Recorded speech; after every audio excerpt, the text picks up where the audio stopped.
And welcome to Holloway Field, where you will be watching the China Airlines pre-season game between the Brisbane Bandits and the new kids on the block, the Auckland Tuatara. And don't they look resplendent in their uniforms? Both teams, we've got the greenish colour, the aqua colour, if you like, of Auckland, and we've got the fantastic gold uniform for the Bandits. The national anthems have been played, and the managers now are at home plate for the plate meeting, and four-man crew there for the umpires. And, of course, the two managers getting their photos taken with the umpire crew behind them. And it sounds like it's going to be a great night tonight with the lineups that we've got in front of us. We'll bring them to you shortly. And I can tell you the weather here in Brisbane is absolutely magnificent, coming to you from Holloway Field. And you will see, as I said, the Brisbane Bandits, now known as the Corin Cove Brisbane Bandits, for the season. And this pre-season game brought to you by China Airlines. Fantastic sponsors already, and we've got a whole lot going on here. The crowd is quite healthy for a pre-season game, let me tell you. Parking is at a premium around this stadium, and as the sun sets and the lights take effect over this fantastic field, I can tell you the groundsmen here have done an absolutely magnificent job. Now, straight up, we'll bring to you the commentary team, myself, Paul Harradine, also known as Harrow, and of course Paul Gonzalez right beside me, the anchor man, if you like, tonight. Gonzo, welcome to the mic. What a great night. Mate, fantastic. Once again, a credit for all the support through China Airlines that made this come true, because they actually flew the athletes in from New Zealand, so that they were actually flown in via China Airlines. Wow. Fantastic. The boys actually landed yesterday and got a chance to train here as a team. Yep. And then obviously we had our season launch at City Hall, and fantastic event, absolutely fantastic event at City Hall. We're well received by the Lord Mayor, King George Square, and we had Dr. Anthony Lynham, our club patron, as well as Councillor Peter Maddock as well in attendance. But look, perfect weather for baseball, and I tell you what, I think we're going to get a good matchup in this preseason match. Beautiful, and all of the pictures and all of the sound brought to you courtesy of Hailstorm Productions, and Josh and the team are all here, all warmed up. We've got our cameraman out there, camera people I should say, and they're all set up, ready to go. We've got all the shots loaded up for you tonight, and what a week and what a weekend to get the cobwebs out for everybody. I can tell you everything is set up, and this is a great pre-season, and it's a great way to set the scene for the season coming up next week, 1 week's time, and round one of ABL 2018-19 gets underway. And what a season it's going to be, with expansion teams in place. Of course, Geelong Korea participating as 8 teams in this year. It's going to be a fantastic season. Yeah, I read on the social media page for the Australian Baseball League, Cam Vale's talking about why can't the league have 12 to 14 teams in it. So, you love to see that from your CEO. He's taking a very optimistic approach. The 2 franchises that come in this year with New Zealand, Tuatara, as well as the Geelong Korean side that's coming as well. That just shows so much positive growth for the league. And obviously, really the big focus is the increase in exposure. Korea will actually televise and stream each one of their games that they play this year.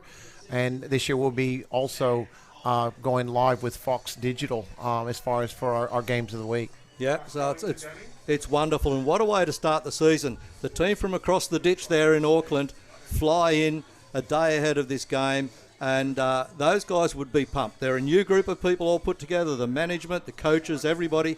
And they're going to look to put on a good show here this weekend against the 3-time reigning champion, of course, Corin Cove Brisbane Bandits. Everything is set here. I'll bring you the defensive lineup for the Corin Cove Bandits, and that is Andrew Campbell is in centre field, TJ Bennett in right field, left field is Daniel Nilsson. At shortstop, it's Logan Wade. The third baseman, Chi Hyung Soo. At second base, it's Mitch Ellis. The first baseman, David Goofy Sutherland. And behind the plate, Danny Laclea. And the starting pitcher for the Bandits is Sam Holland. And doesn't Sam strike a figure out there, I can tell you. Yeah. Gee whiz, he steps up on that mound and he's already got control. Yeah, and that's the thing. I mean, a lot of these guys have started playing just locally, and so Sam's rolled it over a few times this year, and he looks in good shape. So give both teams an opportunity to get some guys some innings and some game time. We'll probably see guys get at least 3-4 at bats today, and then obviously this is the best of 3 in this preseason series here, hosted by China Airlines. But I think, like I said, good opportunity for both managers to have a play with some of these lineups and see what these players can do at this level. Absolutely. First pitch comes in, a little outside, I think, possibly low, but straight fastball. Starting up there for Sam Holland. Next pitch gets fouled off. The lead off here for Tuatara is Eric Jenkins. Let's see if they can get something going early. 1 ball, 1 strike, the count now on Jenkins.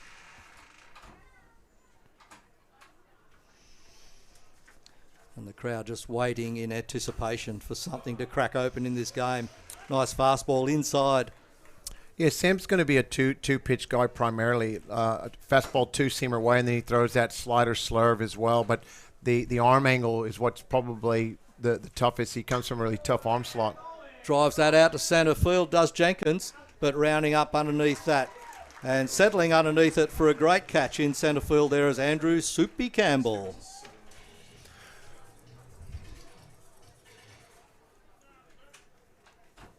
So that first pitch brings the first out. Jenkins flies out to centre field, position 8. 1 up, 1 down for Tuatara.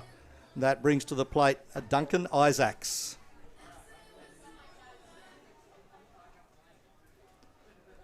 I like the selection of uniform colour they've worn tonight. Yeah, did get a chance to see. It's the first time we saw them. They came out at City Hall at the launch in their new playing tops, and I have to say the organization did a really good job with their branding as well as their team colors, and I think they're going to have a really strong year as far as creating brand impact within New Zealand. And I guess that home series that they do have in New Zealand, in Auckland, that's going to mean everything to them. And from what they put out this weekend, I think they're going to get a really good following. Look, I think they will. They've got the backing of the nation. You know, they're not competing at a state level. They represent New Zealand, and you know, it's a historical milestone for Team New Zealand and really the people involved. I know Ryan Flynn was heavily involved in the early stages process with the bidding process, and it's fantastic to see them get it over the line. And all we're going to see is continued success for the franchise. And, of course, Ryan Flynn has been the CEO of Baseball New Zealand for some time now. Well, they mentioned that when he came, I think they had, and don't quote me on this, they said he had a whopping 8 members or 80 members, and then I think they got it to 8,000. So, yes. You know, it's a fantastic story. And like you said, I've had a chance to visit their new stadium, which they announced. I was there probably 2 or 3 months ago. The facility is going to be state-of-the-art. It's going to be a beautiful ballpark to watch and grow this franchise. And all good for our mighty game. And that ball outside. Nice reaction there from the Bandits catcher, Danny Leclerc. Yeah, he's young kids coming out of the Tampa organization, and they said really the only thing holding him back, they love what he does physically and the way he calls the game, but it's just the talent depth in the Rays organization, and we've been fortunate enough to see a number of the catchers coming out of that organization. He just said it comes down just to depth. Good pitch, good location right there for out number 2. So once again, this is the thing you look at early on in the piece is that, you know, where are these guys at, sit from a control, you know, where is their body language? But the reality is this team, the way they're managed by David Nielsen, and is that they know they sit at the top of the food chain. They know people are going to come at them. So these guys not only prepare physically, but they prepare mentally for the challenges that people are going to bring when they come to Brisbane. And if you want some work done with your catcher and you're in the minor leagues in the US, who better to send them to than Dave Nielsen? Yeah, absolutely. And that's a good point that you make right there. You look at the pedigree of catchers that the Tampa have sent through, and we saw Nick Schufo was a very, very talented catcher that came in. He was a $3 million signee out of high school, and he got his debut call-up this year and actually did really well for Tampa. But like you said, having that mentorship through David and what he achieved in his professional career and able to download that information is fantastic. He's working that fastball a little bit too low that time from Sam Holland, but he's working it around the zone. I like the way he selects his locations, inside out. He goes up a little, then down a little. He just moves it all around. And that's the thing. The thing is, people don't realize too, is even pitchers acclimating to a new catcher and how he calls the game, how he receives. They're going to have different approaches, and then as they learn each other, they'll start to gel. But I'm sure each of these guys has a really good game plan of what they want to achieve. And really here, and we've always talked about this, particularly at this facility, is keep the ball down and work ahead in the count, because if you get behind, you can get in trouble. Yeah. One fouled off, way over to the Curran Cove Bandits dugout. A bullpen, I should say. They're all sitting there watching the game comfortably. The bullpen are actually full of players up there, but they're just comfortably relaxing and watching this game.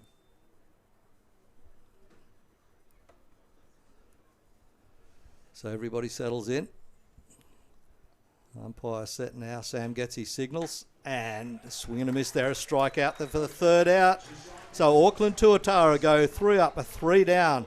A swinging strike there from Daniel Lamb Hunt, the third batter in the lineup. 3 up, 3 down. That ends the top half of the first inning.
And welcome back to the action here from Holloway Field, now known as the One Hub Stadium, brought to you and powered by Optus. The One Hub Stadium powered by Optus.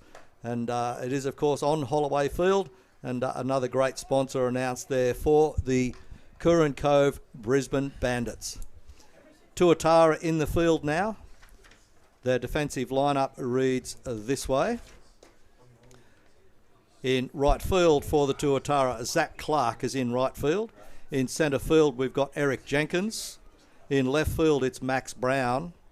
The shortstop is Shai Husan. The third baseman is Daniel Lamb Hunt. Second baseman, Duncan Isaacs. And at first base, it's Andrew Mark.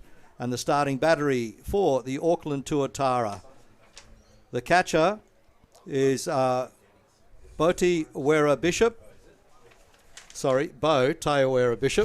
Let me get my tongue around that little bit. And the starting pitcher is Kyle Glegovsky. Another imposing figure on the mound now, quite a tall guy.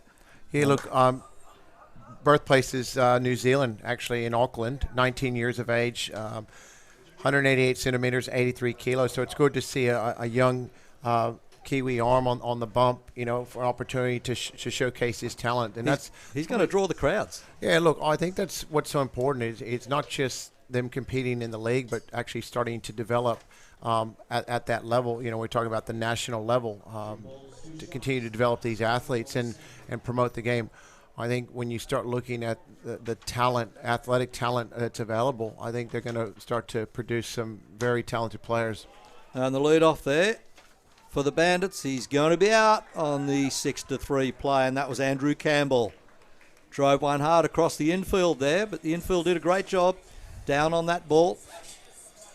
And so Campbell, the lead off for the Bandits, first out on a 6-3 ground ball. So one up, one down for your Curran Cove Bandits, and that brings to the plate now Logan Wade, the shortstop for Bandits. Kyle Glagowski gets his signals now. That one gets fouled off over the left side. It's good to see. I mean, and we talk about it's his 6th year in the league, Logan Wade, and he's only 26 years of age. So you talk about the long-term future of this organization, and it's really built around Soupy Campbell, Logan Wade. Another ground ball goes to second baseman, and a 4-3 out there. And that second baseman, of course, is Duncan Isaacs.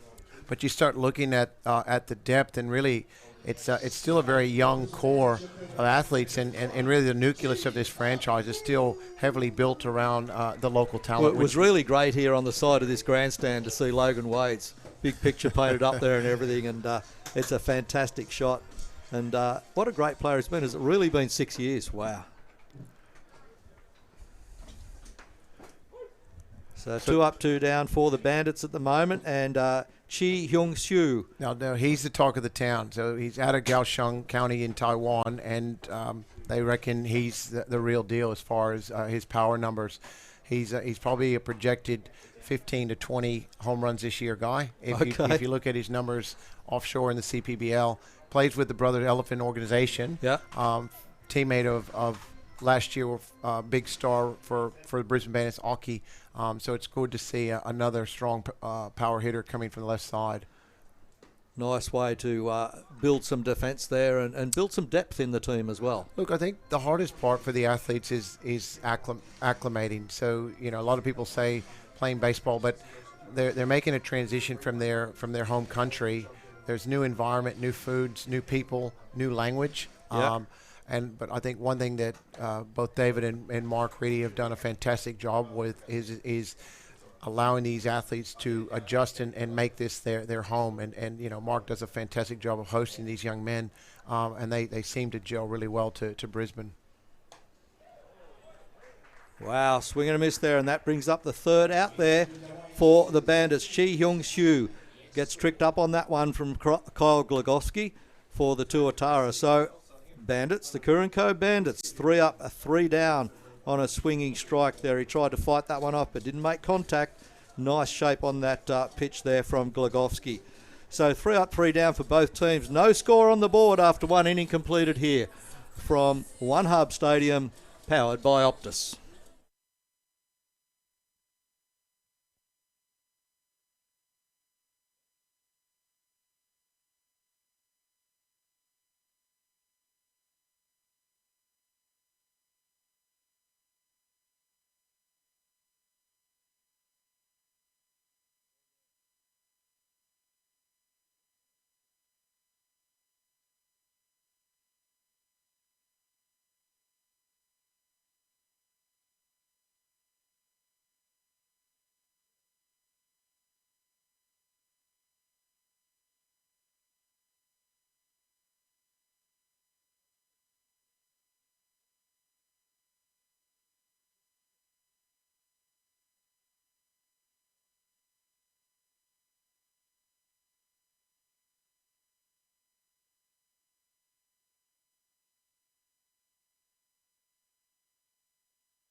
And welcome back to One Hub Stadium, powered by Optus, where the Bandits are taking on the Tuatara from Auckland, New Zealand, in their first appearance in any ABL competition.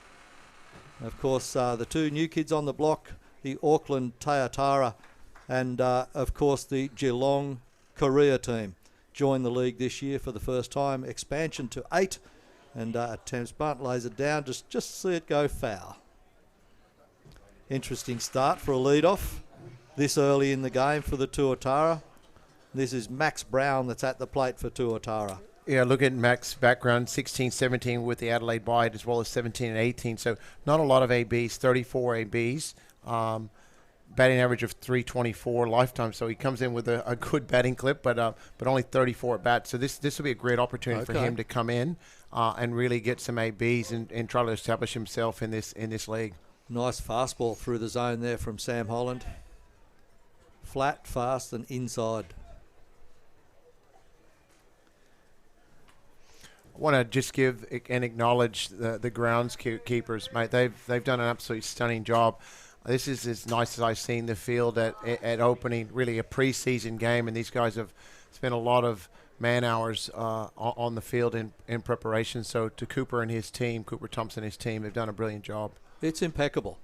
Any player that comes here for these sorts of conditions at this time of the season, this is absolutely brilliant. Yeah, the guys have done a good job. There's been several capital investments through the new ownership. Obviously, Mark Reedy is principal owner, and he's always been CEO for the Brisbane Bandits for the last 4 years, so this will be year number 5. But the new grandstands in the GA sections were gifted from the GABA, so obviously we got an opportunity to bump in some new seats and improve on the GA seating. The corporate deck, we've done an upgrade there, and that's fantastic. And then the members bar actually has been an upgraded as well. It's a sensational facility, and as you said, Gonzo, it gets better and better every year. Look, and I think that's the goal. It's not trying to do everything in 1 year, but it's just progression. And you know, Mark has done a brilliant job in executing just little things year by year, just to give back to the fan base and to the members. The important thing for everybody that's viewing tonight is if you can get to an ABL game anywhere, wherever you are in the world, then book your tickets online. You can do that through the ABL website. And strike wanted there from catcher Denny Lakaya. I think they're working out their dance tonight. One sees it as a strike and one sees it as a ball. But yeah, it's preseason. Everyone's working on getting the cobwebs off. It's a good rehearsal, isn't it? Good rehearsal. Hopefully pretty to watch. They'll establish their relationship down the track. Sam has a long look in there at Danny Lakaya now to get that signal. Gets his sign, gets a ground ball shortstop. It's flat across to the first baseman, David Sutherland. And Logan Wade doesn't make mistakes with them. He's got great lateral movement, great hands and feet, nice and soft, as nice as you like. Regulation, ground ball to shortstop. And that's out, 6-3 play. So Max Brown, the first one out there for Tuatara. So 1 up, 1 down. Now we go to Zach Clark, the number 6. And this Auckland team looks like it's loaded up with some talented players too. I came through their dugout and through the warm-up area from the car park, and there's some big guys in there. Yeah, look, it's an opportunity to showcase what we've seen through this league, and here's a classic example. Last year, a young man named Ryan Bollinger came into this league pitching for the Brisbane Bandits, left-handed pitcher, primarily a 2-pitch guy, really started to establish the 3rd pitch. New York Yankees signed him last year, and he got called up twice to the big leagues. So he's gone from, I believe it was Germany to Australia to AA with the Yankees, AAA, and next thing you know, he's in the big league. So he did get called up on 2 occasions. Did not get an inning in the big league level, but he got called up to Yankee Stadium one day in Arlington in Texas the other. So you know, it's where dreams can come true. We've seen some really good stories coming out of the ABL. Lovely. It's a dream story. D.D. Gregorius. Oh, shortstop. Have a look at that guy. And replace the greatest shortstop of probably the modern era of Derek Jeter, and that's probably what shoes he's had to fill, and he's done a fantastic job for the Yankees. I've got a clip of a D.D. Gregorius play in Canberra that we broadcast on radio before we were streaming. Brilliant play. That one lifted into left field. It will land safely out there. Daniel Nielsen can't do anything to that. He's going to turn it into a double, is he? Yes, he is. He gets his hands nicely in there on the slide, face down slide. Gets in there just before the ball. So good base running there. You'd have to keep the ball. I think that's the first hit for the Tuataras. I'm assuming that would have to be hit number 1. It certainly is. Even in a preseason, you want to keep the ball. Where is that ball? Did it go back out anywhere? No, it didn't. Unfortunately, Sammy's still got it in his back pocket. So obviously they're saying it's a preseason, but every hit counts. China Airlines preseason game. That won't go into the silk socket. There we go. First hit of the game goes to Zach Clark from the Auckland Tuatara. Foul down the third base side. From the next batter in order, it's Andrew Mark, the first baseman, wearing the number 43 on his back. And he's one of those guys I was talking about. He looks like he can drive. He's in the lineup, no doubt, because he can swing a bat. Let's see what Andrew Mark can do here with his runner in scoring position. Opportunity here for Auckland. It's funny, Mark actually played with the Bandits organization back in 11, 12, and 12 and 13, but he was an arm. So he's obviously decided to swap it over. So he 0-1 in 11-12 with a 6.97. Then he was 0-0 with a 54 ERA, but he only had one game and 0.1 of an inning pitch. So 2 runs, 2 earned. So he's decided at 28 years of age to give it a go from the right side of the plate. Okay. So local, Auckland, New Zealand young player. So, but big man, 188 centimeters, 96 kilos. Yeah. Don't want to bump into him in a dark alley on a dark night. Next pitch coming in from Sam Holland, fouled off again. Quick hands, turning him down the third base side to go foul.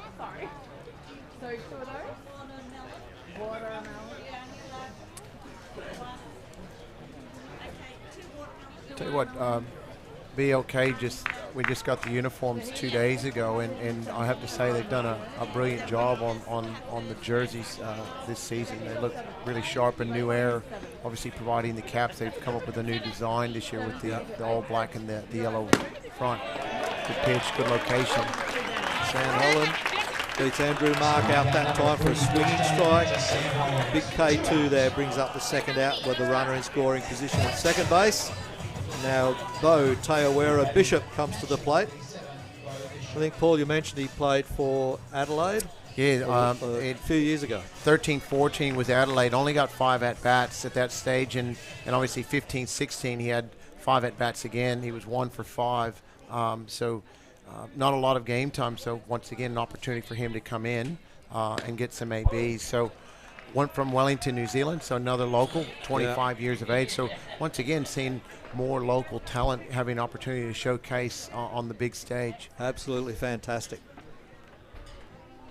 And so he gets that opportunity, as you said, and comes back now with that few years away from the ABL as such. Still obviously involved in the game, working on contracts. But he gets a big opportunity right here. And he's very nimble behind the plate. We've noticed already. He works really hard. The main thing for these guys is going to be adjustments. You know, when you're playing every day, how does your body adjust? You're seeing a better caliber pitching, and I've watched the progression of obviously of the league, and I'd say it's a strong AA, AAA type league, and so now you've got to make real adjustments because I look at what the Bandits have done in the offseason. Mark Reedy and his international director. Adrian Lamb have done a brilliant job of bringing in some big arms, and one of the big arms they brought in was Van Mill from Adelaide guy, but he's 7'1", bringing about 98 miles an hour. So it'll be interesting to see if he comes in and closes. He's the sort of guy I'm not allowed to stand next to. No, he's a big man. But look, it just shows they just changed the whole look, and it depends on what David does with the arms. He's got Bollinger, he's got Blackley. He's got Ryan Searle, he still has Matty Timms, he's got Sammy Holland. So he's got a significant depth of arsenal of different looks coming at you. Holland ready now, comes to the plate. Will it stay fair? No, it goes foul down third base side as well. Only just Taowera Bishop didn't get all of the bat on that, and it was just a slow roller down that third base foul area. The hardest thing for some of these young hitters, and really it's adjusting on the inner half. A lot of people, they think higher levels, but it's having the ability to keep your hands inside the baseball. So see a lot of guys, they come around the ball and they struggle with the ball on the hands, and as you go up the ladder, they're able to hit their locations. Okay, that one missing. Out and up a little. 2 balls, 2 strikes, 2 outs. I'll give a shout out to Andrew Reynolds. I think he's tuned in from Sydney. I'm sure Andy would be down there. Yeah, I'll see him next week as well. He'll fly in and he'll I think we'll call the opening game against the Adelaide Bite, which will open up on Thursday night. Okay, good one.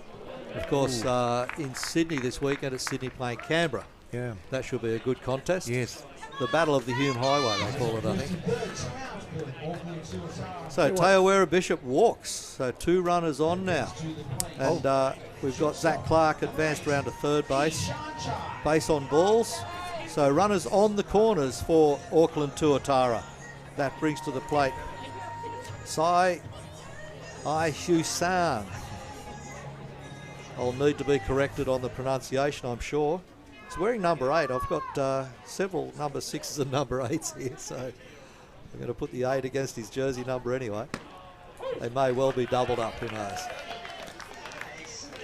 Hard to pick some of them up if they're in the crouch position. Yeah, look, and I think, they've got players coming in from globally. I believe they mentioned yesterday from China, from Taiwan, US, obviously homegrown in New Zealand as well. Yeah. But it's good to see the cultural diversity within the league. And I know I called a game a few years back in Perth, and we had a player from India, we had a catcher from Japan, we had a maestro who's now with the Sydney Blue Sox out of Italy. So we had quite a diverse number of players from international places. And I know the first couple of years of ABL was full of those players from all around the world. And that was excellent. A lot of European players there. Can't think of the Indian guy's name, but didn't he win a competition? Yeah, $1 million arm. So that's it. It's a great story, that one. So Husan at the plate now. Let's see if he can move these runners around, keep this inning alive. It's a comebacker to Sam Holland off the mound. He gets it, and they get the out on the 1-3 play. So Sai Husan gets back there, drives one back to the pitcher. Couldn't get full bat to ball there, didn't get a complete swing on it, but that shuts down the innings and the attack from the Auckland Tuatara. They get no runs across the plate, but they did put 5 batters up that time, and they did get 2 runners on. 1 with a walk, and the first hit of the game here to Zach Clark with a double to left field side.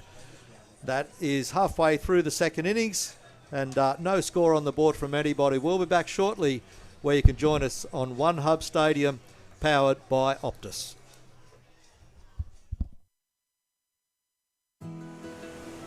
Careful out there, champ.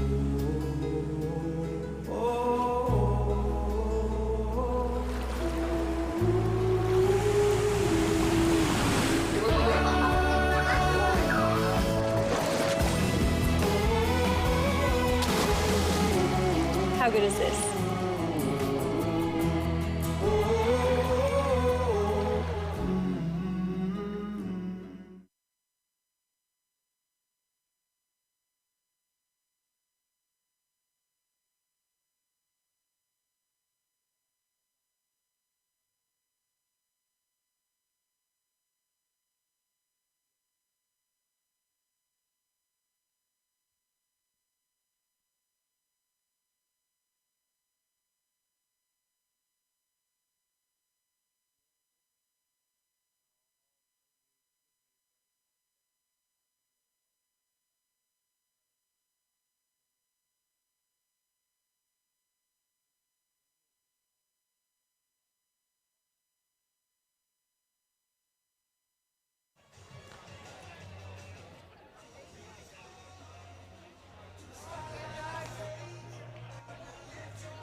We got back in the country only a couple of days ago. We are moving into the bottom of the third.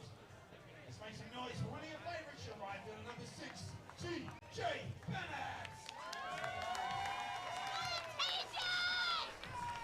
And welcome back to a One Hub Stadium powered by Optus. And we lead off now the bottom of the second innings, leading off for the Curran Cove Brisbane Bandits, TJ Bennett. Swing and a miss off that first pitch from Kyle Glagowski. And Glagowski just showed a little bit of increase in pace there. That was a very good fastball. Got a lot of pace on that one. But TJ Bennett likes a fastball every now and then, Paul. Yeah, he does. Last year in 17, 16 home runs, 34 RBIs, and 136 at-bats. So he had a monster year, and he finished up with a 338 clip. On-base percentage with 1.148, and he had a slugging of 735. So he put up a monster year. No, it's good to have him back. As he walks back to the dugout, we put the mock on him. No, look, the reality is this is these guys, and this is where your veteran manager, these guys need to see live pitching. You know, it gives them some live pitching before they open up for the big home opener against the Adelaide Bite. But you know, guys like him, once he's locked in, and he'll get locked in, he's got the ability to do some damage and put up big numbers. Speaking of do damage, this man right here, another one, has the ability to put up big numbers. So it's good to see him. You know, he looks very fit this year. And I was just going to say, this is Ryan Battaglia we're talking about. He's the designated hitter tonight, and he's been here for a few years. And this is the fittest I've seen him look. He has really worked hard. Yeah, he has. And like I said, he's talented off the charts, physical talent. And like when he squares a baseball up, he can hit it a ton. But like once again, good pitch there for out number 2. But great opportunity to see how much depth that the lineup will have this year. And I know David's really hardest challenges is where is he going to put guys in the lineup? But where do you put everybody? It's a good problem to have. Well, with a series, you know, over a weekend, you need to have some extras there because anything can happen, as we know. And then you've got to tune them all in so that when you get to postseason, you've got them all there ready to go and all really wired in. Well, here's the veteran of the ball club, Dave Sutherland. Dave Sutherland, Goof, 33 years of age, local boy, and you know, probably I actually played in Claxton Shield with him back in the day. So he was That's a worry. I think he was 18, 17 at the time, but I think he was just as tall, but probably not as big as physically, but he was as tall and could still swing the bat ever so sweetly. And one of the most likeable guys you could ever meet. He's the nicest guy. He's a true gentleman, and I tell you what, he's got the best walk-up song in the league. I'll tell you what he's good. He was at the Little League Championships for Queensland a few years ago, and he was fantastic with the kids. And just recently married. So just recently married to Grace, and I think it was a little over 2 or 3 weeks ago. Just came back from the honeymoon and back on the baseball field and looks ready to go. You don't hear the girl's name Grace very much. But I've got to tell you something, Gonzo. I've got a 12-week-old granddaughter who's named Grace. Grace, there you go. What about that? Coincidental. Oh. Lifts that into right field. It will keep going. It'll go to the dark. It's got wings on it. It's gone over the right field fence. Goofy Sutherland, home run. In his first plate appearance here for season 2018-19 in the China Airlines pre-season. And there he goes. There's one for Grace. Well done, David Goofy Sutherland. Home run over the right field fence. That was massive. And look, the boys are proud. Like I said, he's a clubhouse leader, and he doesn't say a lot, but he does say a lot with the bat, and probably the best defensive first baseman in Australia. I would have loved to have had his wingspan and his ability to pick a baseball like he does over at first base. So, Your second baseman, number 10, Mitchell Ellis. And that home run wasn't anything like wind assisted either. It's quite still out there tonight. That was all power. Absolutely. All timing and power. That's the thing, you know, the balance that this lineup brings between, and we even talk about Logan Wade, 6 years in the league, and so even though they're young at 26, they're veterans, and that's a positive. Then you bring Goofy into the mix at 33, and just gives you that veteran presence within that dugout as well as in the lineup. Mitch Ellis at the plate now with the number 10 on there, second baseman for the Curran Cove Brisbane Bandits. All the music stops, the hubbub stops, good crowd settling in there. Yeah, good turnout. It's probably 300-400 at the game tonight, which is good to see since we're just really getting the cobwebs off, and the team did a fantastic job of preparing. There's still a little bit of fine-tuning to go. There's always fine-tuning, as we say, but I acknowledge all the people that helped put this together. Actually, Shane Watson's wife come on board this year to support the Bandits as far as event managers. She's done a brilliant job. Is the preparation and helping us get ready to turn the key to the new stadium. Stepping up to the plate now, Daniel Nilsson, left fielder, and he takes that first pitch.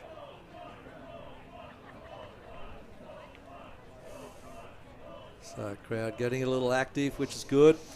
That's the Outlaws. They hover. That's their corner over there along the third base side. They do a brilliant job. They do. They make a ruckus when we need one. And they're tuning in as well, of course. They're getting the rust out of their vocal cords. They love it. They love it. So everybody quietly waiting for this next pitch now as it comes through. Drives it down the first base side. And there is stepped on the bag. The man we talked about there, Andrew Mark, gets all the work done himself, stays down on that ball, calls the pitcher off and takes the out himself, steps on that bag and gets that all-important third out on Daniel Nilsson. So position 3, put out at position 3 will go down in the scorebook, and we are now at 2 innings completed here from One Hub Stadium powered by Optus. We'll be back for the third innings in just a moment.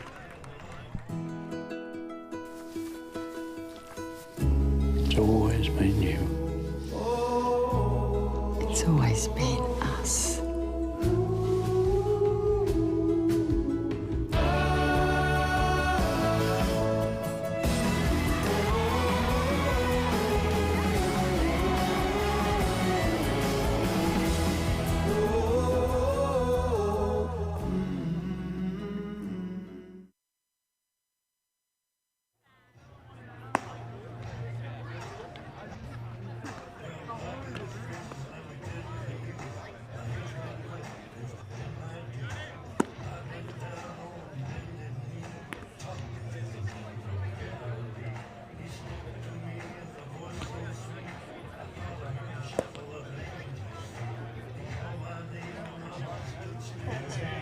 Number 44, Ryan Searle.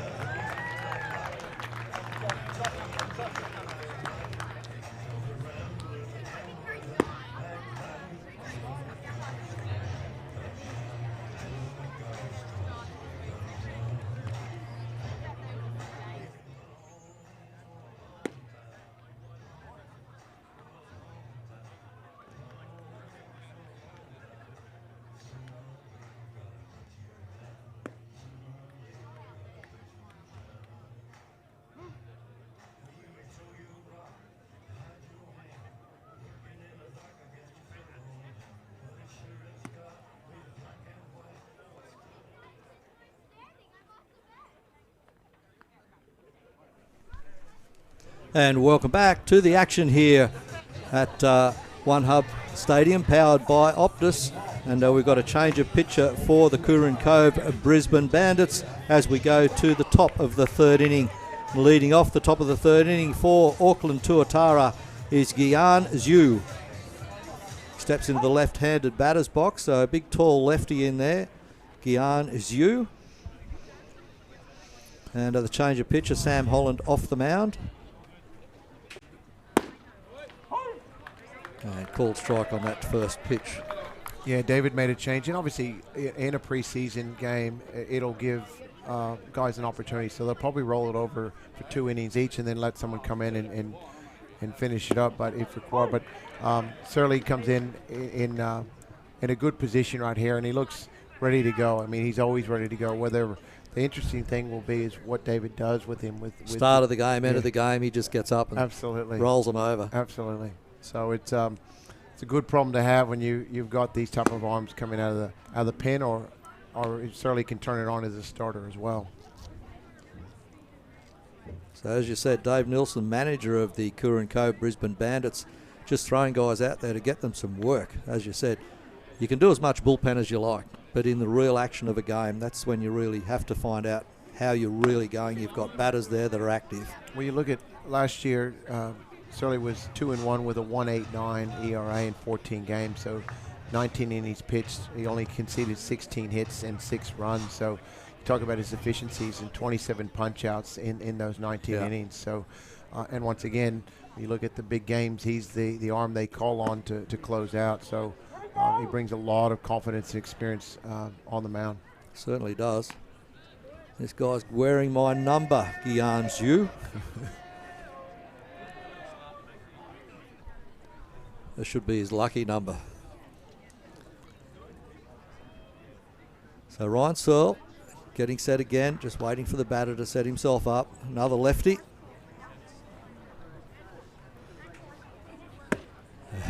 Nice pitch from Ryan Searle.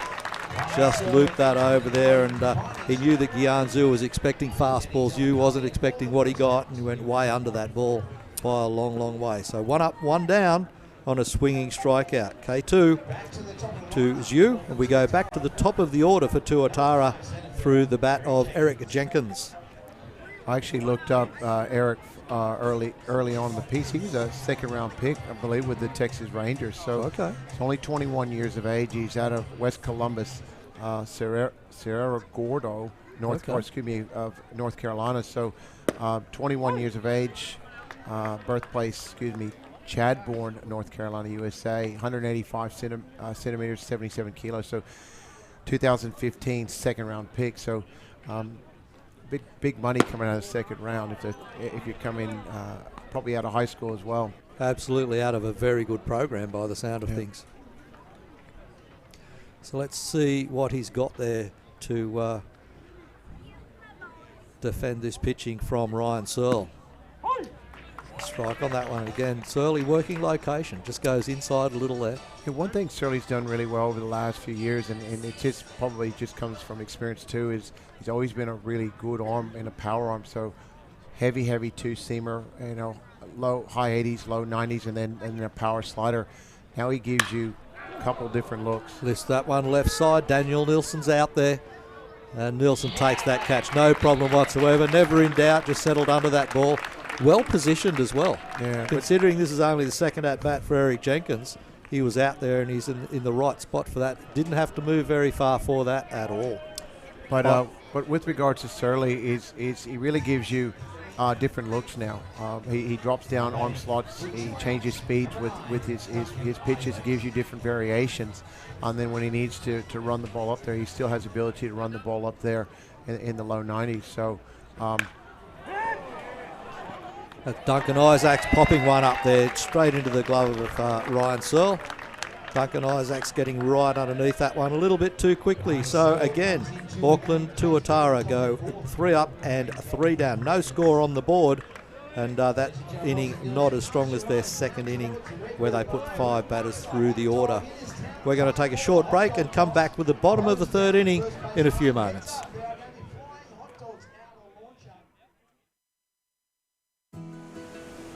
Careful, out there, champ.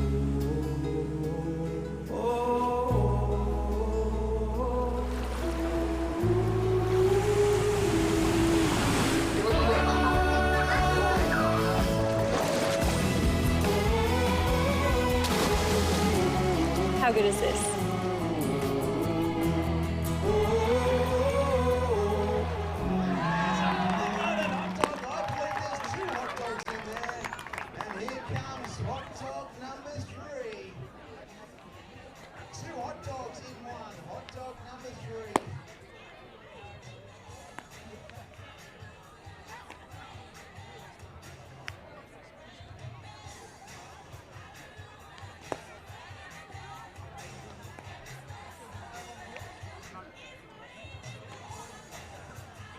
Pitcher for Auckland Tuatara, leaving the game, starting pitcher number 50, Carl Bogoski.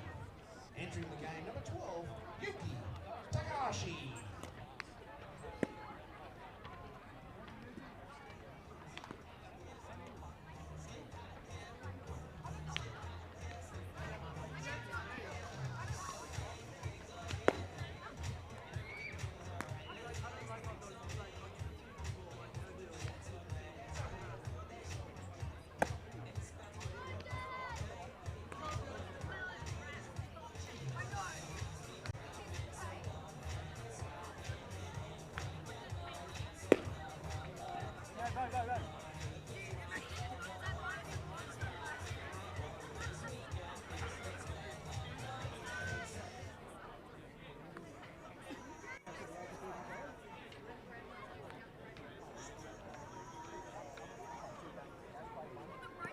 You've seen the defense, now it's time for his offense.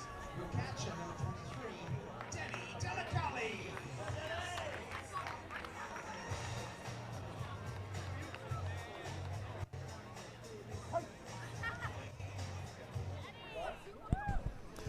And welcome back to One Hub Stadium, powered by Optus, where Brisbane Bandits are taking on the Auckland Tuatara. And a change of picture for Tuatara, it is Yuki Takahashi. Yuki Takahashi on the mound now, wearing number 12. And he's got a nice style about him, a bit smaller than Glagowski. Yeah, at 17 years of age, 4th of December, born in 2000, the same year as my son. So Okay, there you go. He's a young one. So, like I said, once again, when you talk about expansion franchises, you get an opportunity to see some young blood and obviously some local talent. And that's what's so great about this league is the opportunity to really showcase your talents. And you're facing guys AAA big league level, so it really gets to test your skill sets at a high level in the Australian Baseball League. Yeah, and this is the time to work them out. The China Airlines pre-season. And we just saw Andrew Mark come over and had a little word in Yuki Takahashi's ear. Might have given him a clue about how Danny Lakaya bats. But I don't know if Andrew Mark would know. So he might have seen something that he just wanted to tip him off to. But Lakaya draws a walk, so base on balls. Second one issued for the game to the Curran Cove Brisbane Bandits. The leadoff on base, which gives the Bandits a great chance of crossing the plate and getting another run on the board. They lead this game by 1-0. We go back to the top of the order. And that's at Andrew Campbell. It is Andrew Campbell. Steps back in again. And that pitch out wide there from Takahashi. Just coming up shortly, we're going to have Travis Blackley. He's going to join us and give us a little bit of an inside perspective of the ball club. Obviously, Blackley was huge, and it's like they're going to just have a quick meeting just to settle him in. This is probably more just a visit just to get him 17 years of age, probably a bit of nerves at the same time, but just to get him back, get him to establish himself back in the zone, not overthrow. That's what times you tend to do. You get in a big game on a big stage and just you overthrow and the ball ends up in the zone, and not a good place to miss here in this ballpark is up. But more than anything, utilize your defense and make them put the ball in play. And throw it where the catcher wants it. Don't think about it. Right, Travis. Thumbs up from Travis Blackley. So we start again now. Takahashi throws the next pitch, just missing outside. And the Outlaws again making a bit of noise in the third base side grandstand, as they do. They do, and trust me, the players do hear them, so they don't go unnoticed. But they bring some atmosphere in the crowd. Yeah, happy with that one. Called strike, gets it on the inside, makes a little adjustment there. There's a few Kiwi supporters here. And that should bring crowds here with Auckland in the league regular season game. Pop fly ball, will it fall? Yes, it will. No, it won't. Underneath it, great catch. Max Brown slides in underneath that. Got the double. Got the double play. Well done. Max Brown charges in, slides in on that one. You saw all of the action. And here's the replay coming up. But Max Brown did the greatest effort charging in from left field side. Takes the catch, gets off dishes it back to first base because the runner up there, Lakaya, he had taken off for second and beat him out by probably less than half a metre. Yeah, good play on the left fielder. Came in, running, sliding catch, and then came up far to first base. So good awareness right there. Unfortunately, he was in that no-man zone and came up with a big play for 2 outs. So the first out was a fly ball to left field, position 7. The second out, it was on the runner not getting back in time. So that was back to first baseman Andrew Mark, of course. So it was a 7-3, I believe. It was the left fielder that threw it all the way to first. It was, yeah. So great throw as well, great heads-up baseball. So where there were a possibility of 2 runners on for the Curran Cove Brisbane Bandits, there is nobody there, no bases occupied, and at the plate we've got Logan Wade.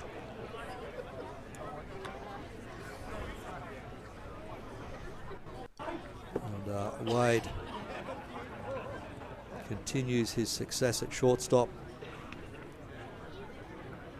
Takahashi just gets set there after getting his signs from Teowera Bishop behind the plate. And the crowd gets rowdy every now and then. They settle down and wait for some action, and all of our athletes around the field here, around the stadium, are being well patronised as well. So Wade draws a walk. That's the 3rd walk issued by Auckland. So base on balls for Logan Wade. Gets a runner on base with 2 out here in the bottom of the 3rd inning. Curran Cove Brisbane Bandits leading this game by 1-0. 1 runner on. And now coming to the plate is 3rd baseman Chi Hyung Soo. Takahashi versus Shu. He drives one nicely. It goes to second base though. Ground ball, nice easy ball to be fielding though.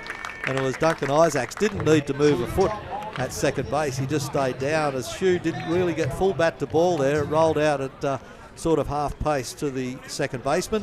Isaacs gets it across to his first baseman Andrew Mark for a 4-3 ground ball. Regulation out, and that is 3 out now for the Curran Cove Bandits. And after 3 innings completed here from One Hub Stadium, powered by Optus, it is Brisbane Bandits 1, Auckland Tuatara 0.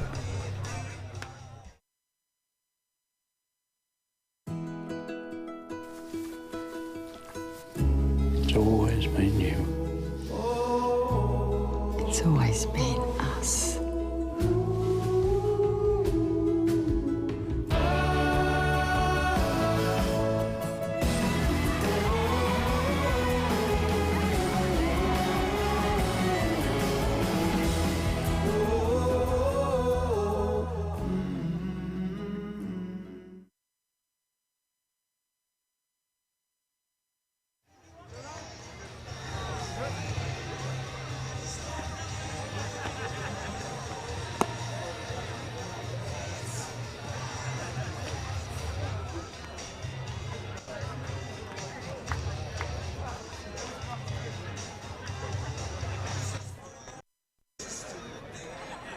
Leading off the top of the 4 innings, Auckland Tuatara.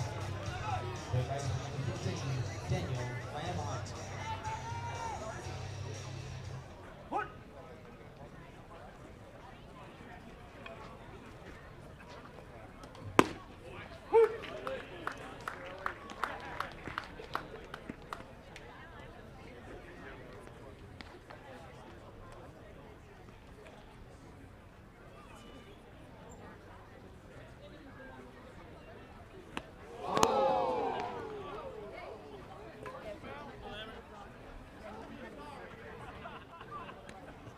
Missed a thing there. You've seen all of the shots, and we've got Tuatara on base there with hit by pitch. And the lead-off, Daniel Lamb Hunt is at first base now after hit by pitch ball, and I'm welcome to the microphone Travis Blackley, as Paul Gonzalez said as we just changed commentary positions there. Travis, welcome to the microphone. Hey, Bandits TV microphone, I should say, to give the guys a wrap. What a great job they do in here, eh? Yeah, they do. Thanks for having me, Harry. That's all right, and it's good to have you on microphone.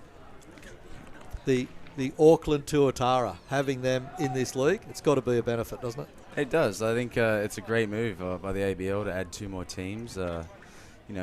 Playing the same guys over and over, it's good to get some fresh blood and also give some of the young Aussies a chance to, hook on with these other teams and get some action in this level.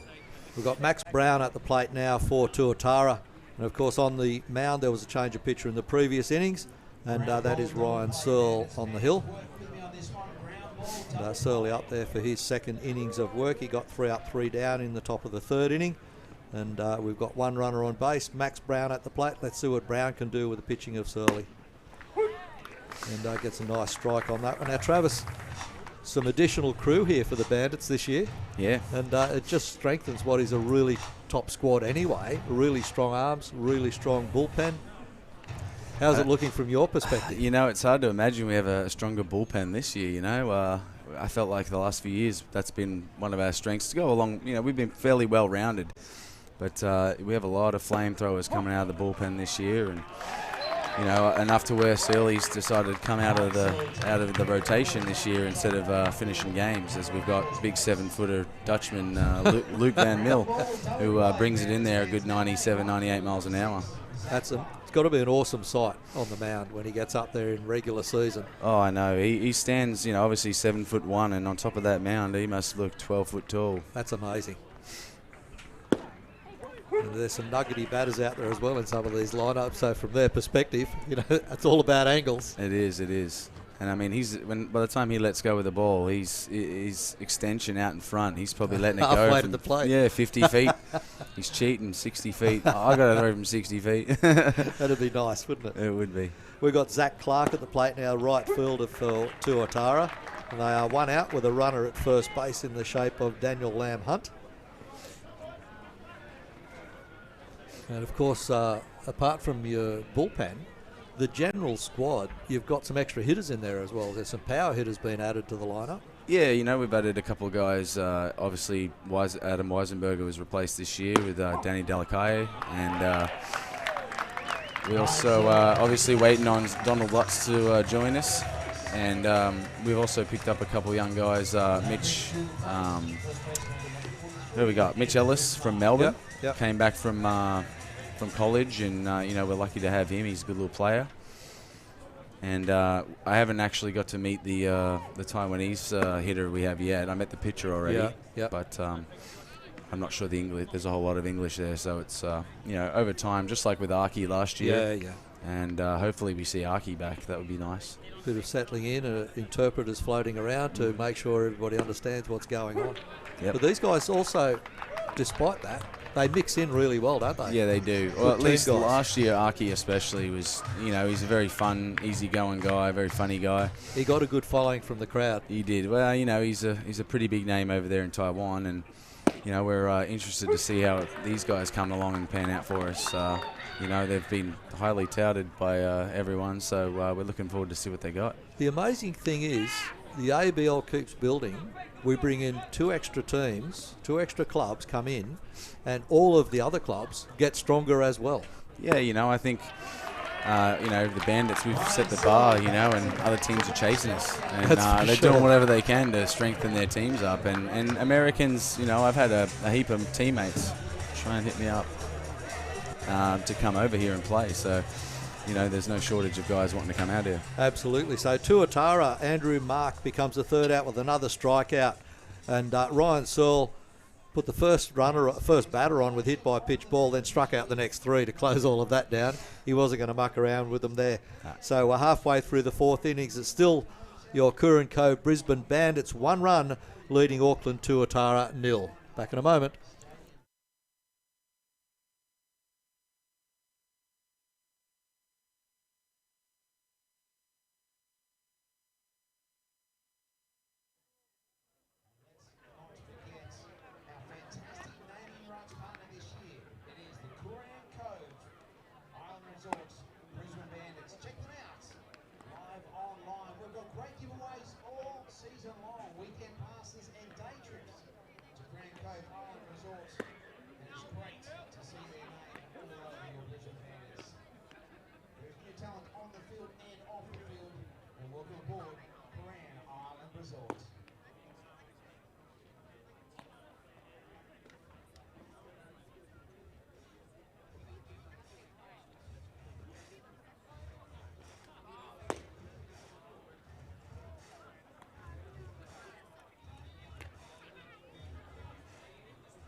Major pitcher for Auckland Tuatara.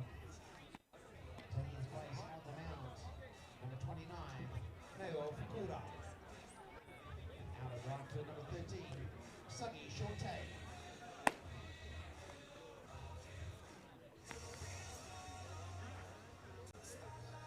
And defensive change for Auckland Tuatara, number 20, Will Chapman.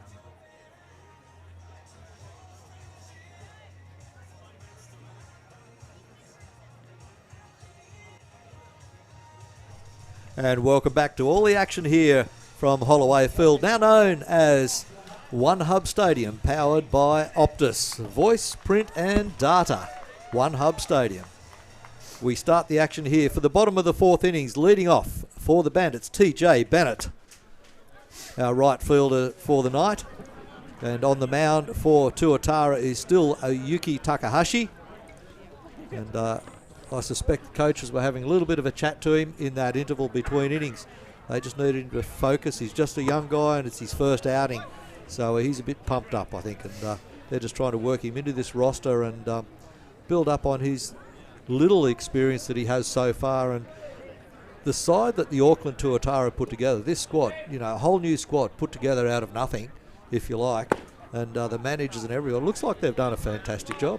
Yeah, you know, I mean, they're playing well right now. I mean, it'll be interesting to see how they go during the season.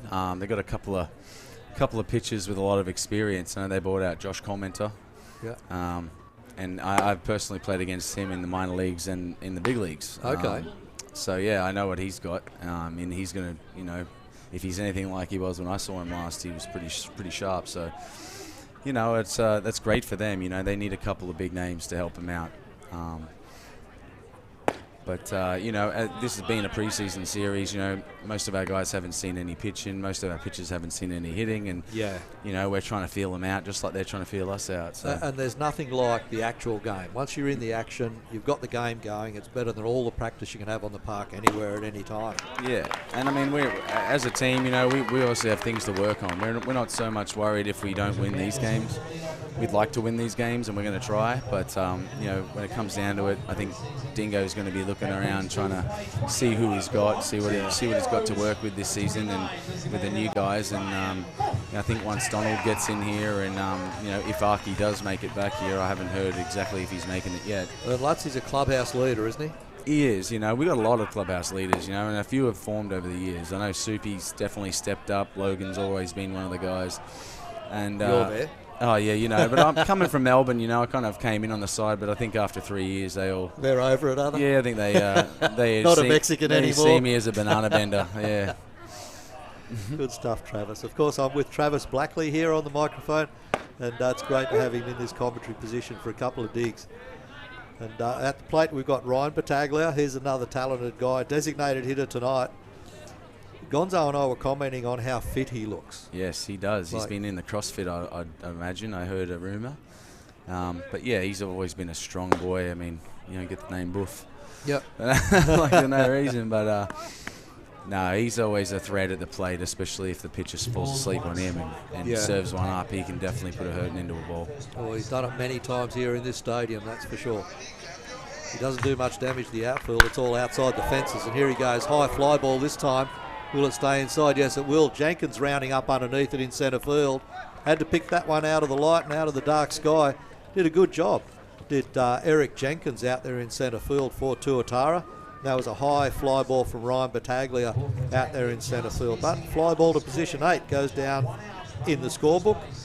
One out, one runner on base, and the runner on base is TJ Bennett at first. Talking about the outfield, what a great field this is. To start the season with the field in such good condition, and I know it's been a pretty good season so far through the spring, but to be delivered a field that's going to play this well this early in the season in a China Airlines pre-season series, isn't it magnificent? Yeah, Coop's done a really good job getting this field ready. I know we were here about 10 days ago when it was raining real bad and right field was looking a mess. Yeah. And he's brought it back to life beautifully. Just brilliant. The infield is even better.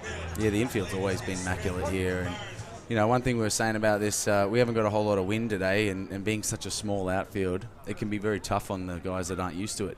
Yeah. Oof. Well, home run that Goofy hit, that just took off, didn't it? He lifted that, and as I said at the time, it wasn't wind assisted in any way whatsoever. No, he definitely just timed it and powered away. Yeah, he was able to work the count full. Nobody on base, nobody 2 out. You got to be sitting dead red heater there, and he was, and sure enough, he caught it. And speaking of Goofy, he just gets turned around there by Takahashi. The young guy gets one. So strikes out Dave Sutherland there, and that is 2 out now for the Bandits in this bottom of the 4th inning, and that brings to the plate the young man we mentioned earlier in Mitch Ellis. Second baseman for Curran Cove, Brisbane Bandits in this China Airlines pre-season series. Hooks it back to the crowd. Nice quick hands on an inside pitch.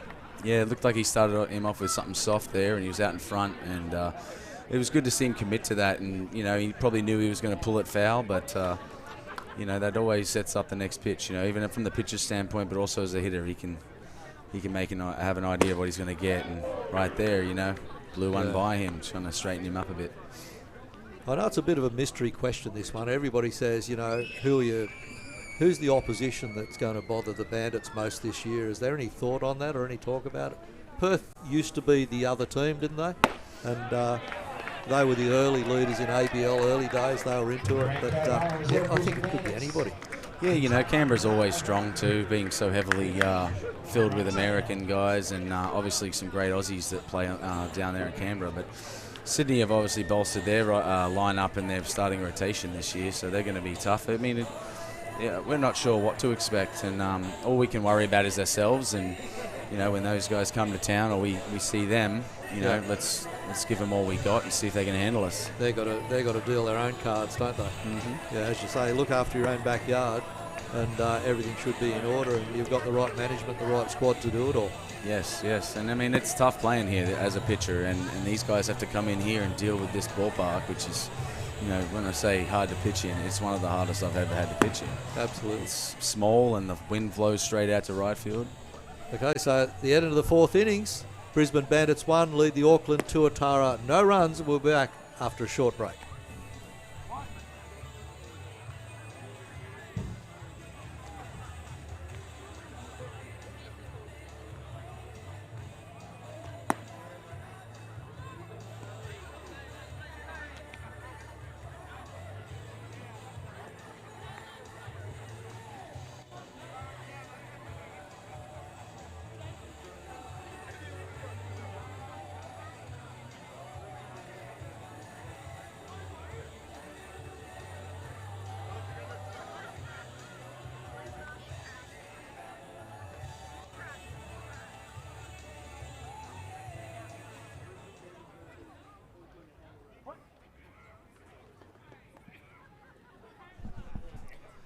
Welcome back to the action. We go to the top of the 5th innings, leading off with a massive hit.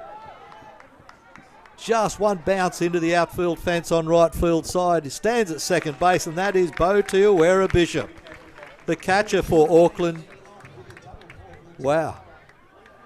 Tuatara get this lead-off batter out there. Bo Tiawera Bishop just drives one between centre and right field into the fence on one bounce. On the warning track, which is out there now, we've got great warning tracks right around the field. So he starts off, that's the way to start off, to get a runner on second base with a double, stand-up double. He's out there easily. He's got a good set of wheels. Now we go to the shortstop. At the batter's box, it's Sai Aishuan. Husan, I think it's pronounced. And he pops one over the back of first baseman, heading for it. Second base, that's him. Mitch Ellis makes a good catch on that. Tiawera Bishop hustles back to second base to keep himself safe.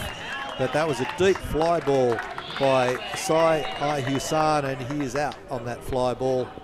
And caught by second baseman Mitch Ellis, as I said, so way out there on the right field line. And caught by second baseman, makes a fly ball to position 4 for 1 out.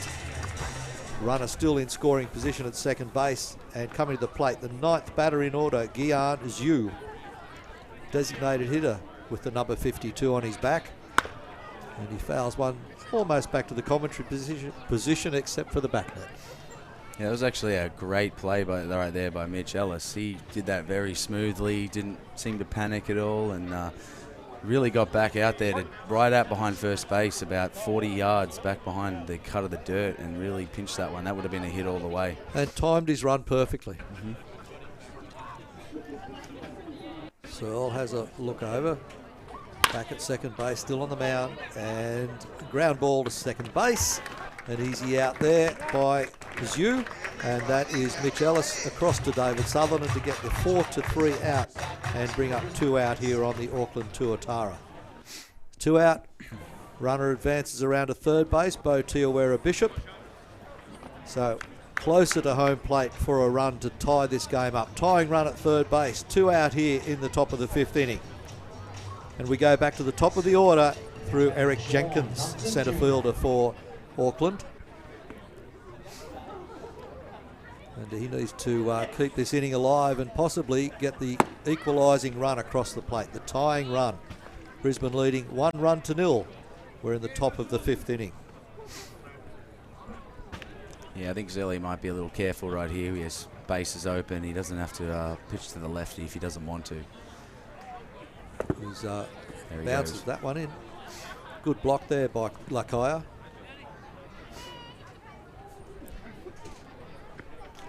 Danny Lakaya very active behind the plate as well. Is he good to work with? Yeah, you know, I threw to him for the first time just today, and he has a little different setup behind the plate to the average catcher. He gets one knee down and gets really low. Okay. He's up right now, though. I think he might be trying to go up and away. I think he might be trying to throw to third. Yeah, he's got to be wary of that runner that's there, doesn't he?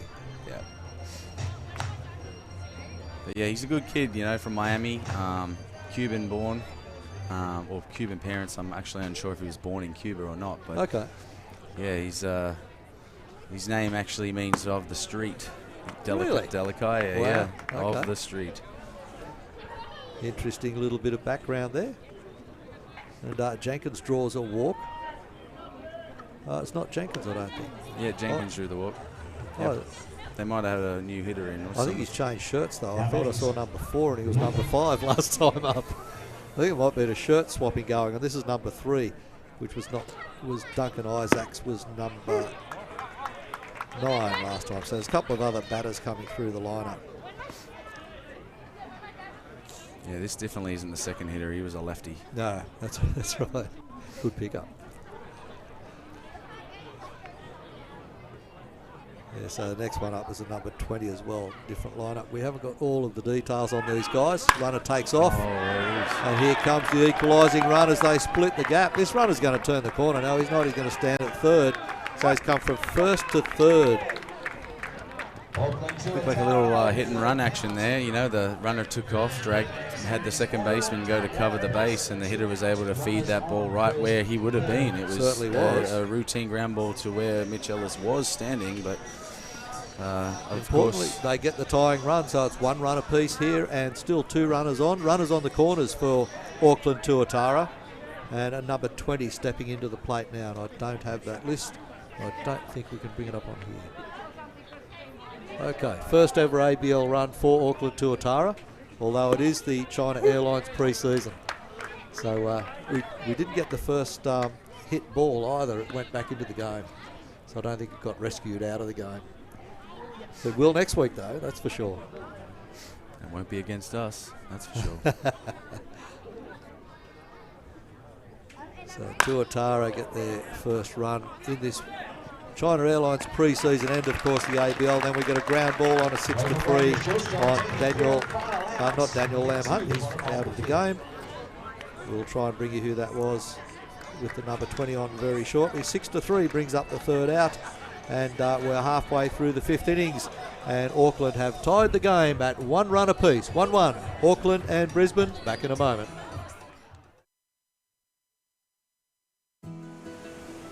Careful. Out there, champ.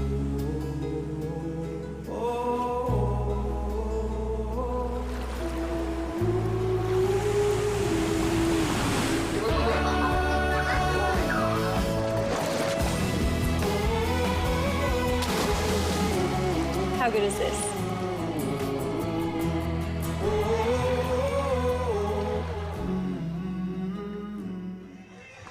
Then a spin on at the back.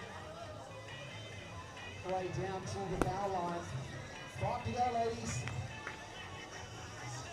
Jerry. Someone overflight Goofy. Tip is an AFL's Rupert. Sherry and Tess, up to the line, the other way, ladies. Sherry, come on, you've got to do better than that, Sherry. Basketball, time at the Bandits. Big day will be something that was. The correct bad dizzy that goes, but anything can, and usually does happen.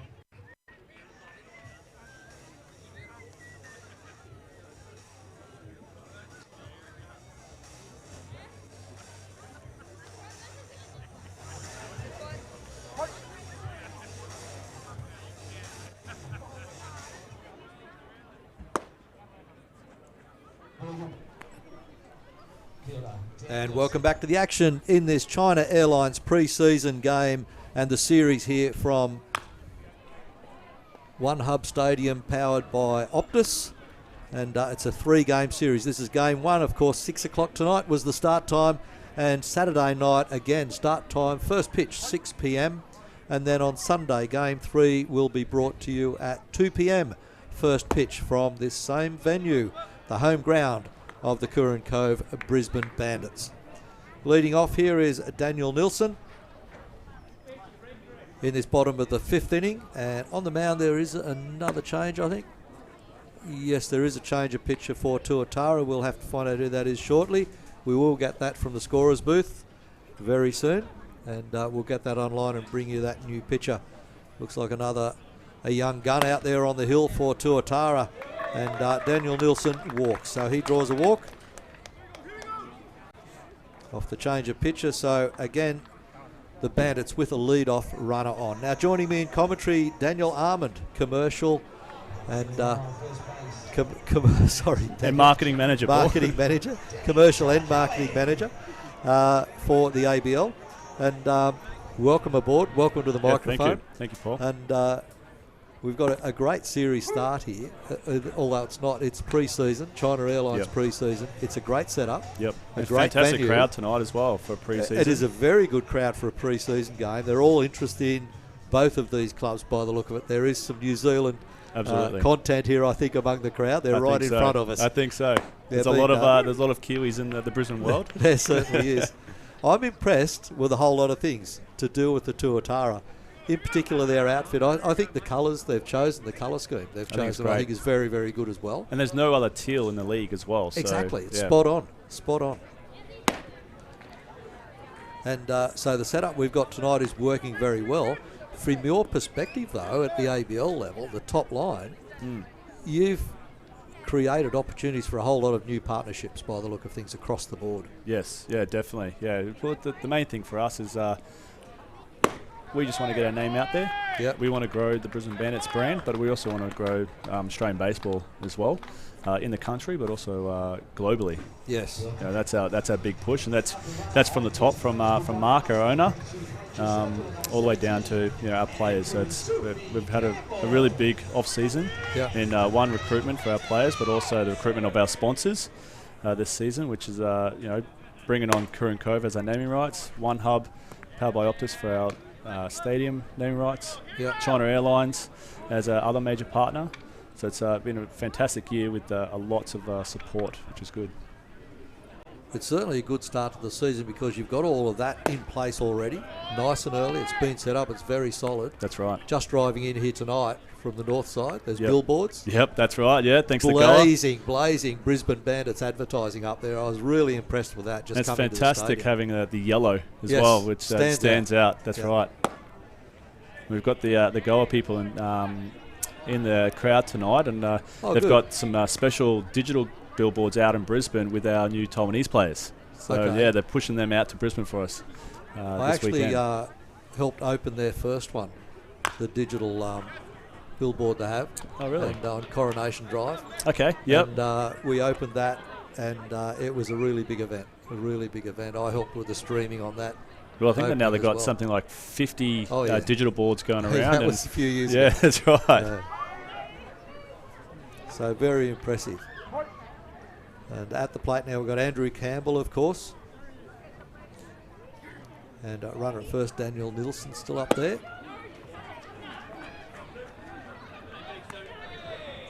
Balls, 2 strikes. So the 17, Andrew Campbell, top of the order.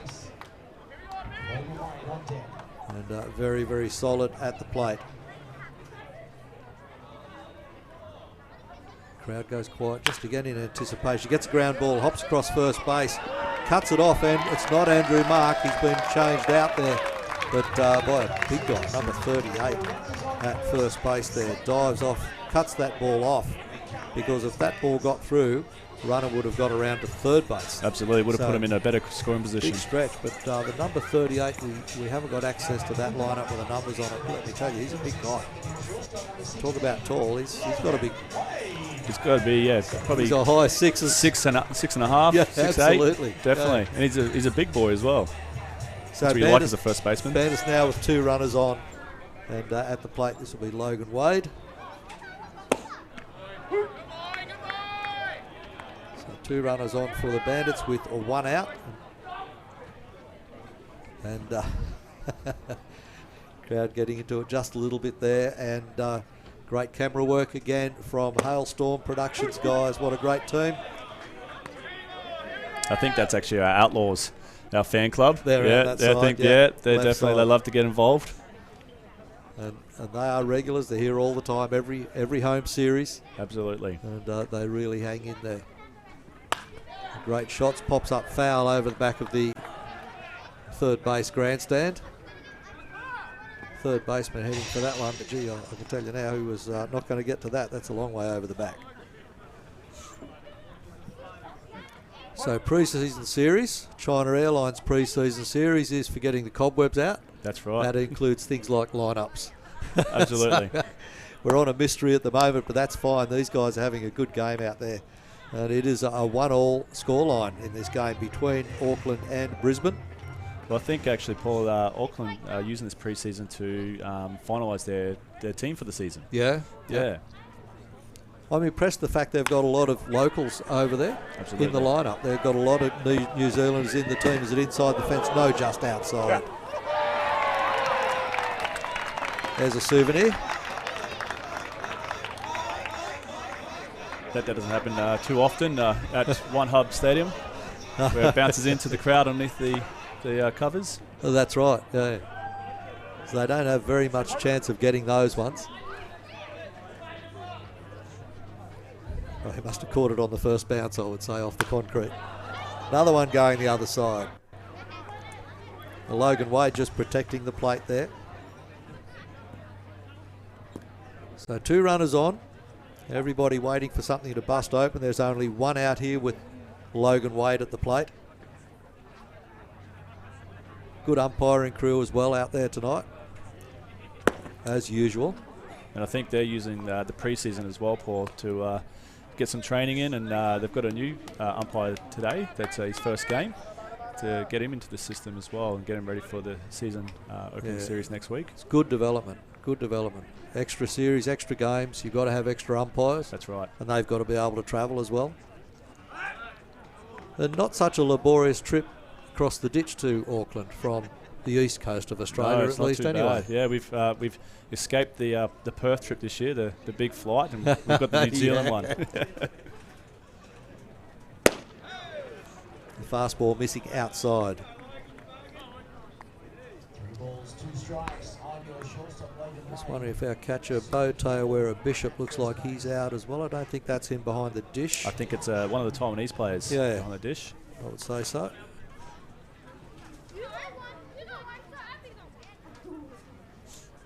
It's a good workout for them, though, in anybody's language, because they're playing against the triple winners, yes, last 3 season champions, not just champions last year, but the last 3 years. Exactly. For a new club to come in and face that, it's a bit awesome. And to be at 1-1, 1 run apiece through 5 innings, they're holding their own at the moment. Although everybody is experimenting, changing players, but it's a bit of a task for them to keep all of this in control. That's exactly right. And I think with the Auckland team as well, they're all one of the playing for a spot. So everyone's trying to play out their skin to try and make that last spot, which is showing today that there's a fair lot of talent out there, which is fantastic to see for one Auckland Tataras, but also for the Australian Baseball League. Right field side, it clears the fence, it's gone to the trees.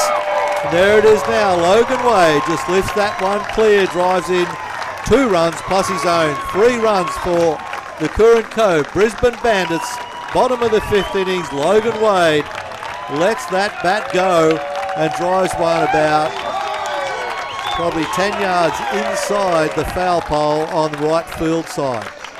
Talk about hands and timing, he just timed it perfectly. Absolutely. It was a nice sweep swing, and it looks like it was a swing that he's learnt in the Chinese Professional Baseball League in his home run derby days. So. Might be part of his repertoire. Got the job done, especially with runners on base. That's the important time. Now, manager visit to the mound, of course, and that is to settle the Auckland team down just a little bit. Make sure they stay organised and don't get distracted by something like a home run like that one being hit. That drives in a run of Daniel Nilsson, Andrew Campbell, and of course Logan Wade adds the icing to the cake. And that is a massive home run over the right field fence. Brisbane score 3 runs there and go ahead in this game by 4 runs to 1. There's been a change of pitcher now. They've gone to lefty. The number 27. A lot of fielding changes. In fact, I think almost everybody on the field has changed for New Zealand. And I've just got the box score up, Paul, so we'll be able to tell who this pitcher is shortly as well. Right, yeah, there's still only 1 out. I haven't updated it yet, so once that comes through on the box score, we'll be able to let the fans know who's pitching for Auckland today. Of course, no numbers there, so that number's a little bit tricky, but we'll figure it all out as we go. The number 27 pitching now.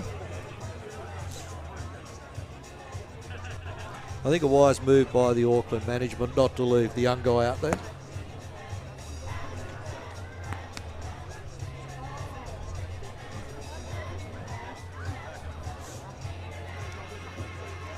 I think, Paul, the catcher for Auckland, looking at the box score, is Ko Chun Wee.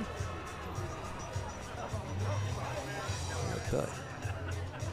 I haven't updated the first baseman yet, so we'll have that shortly for you. Yeah, lots of changes out there. I think they're all over the shop. There's third baseman as well. Is the number 20.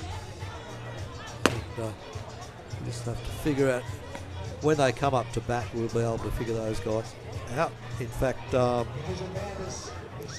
leadoff was Eric Jenkins. From Centrefield. It looks like he might have just changed shirts, I think, because there's no change on that lineup on the board here. Okay, everything's set now. Manager's visit over. Pitcher has warmed up, and we go back to Shi Hung Shu. Shi Hung Shu. It is too.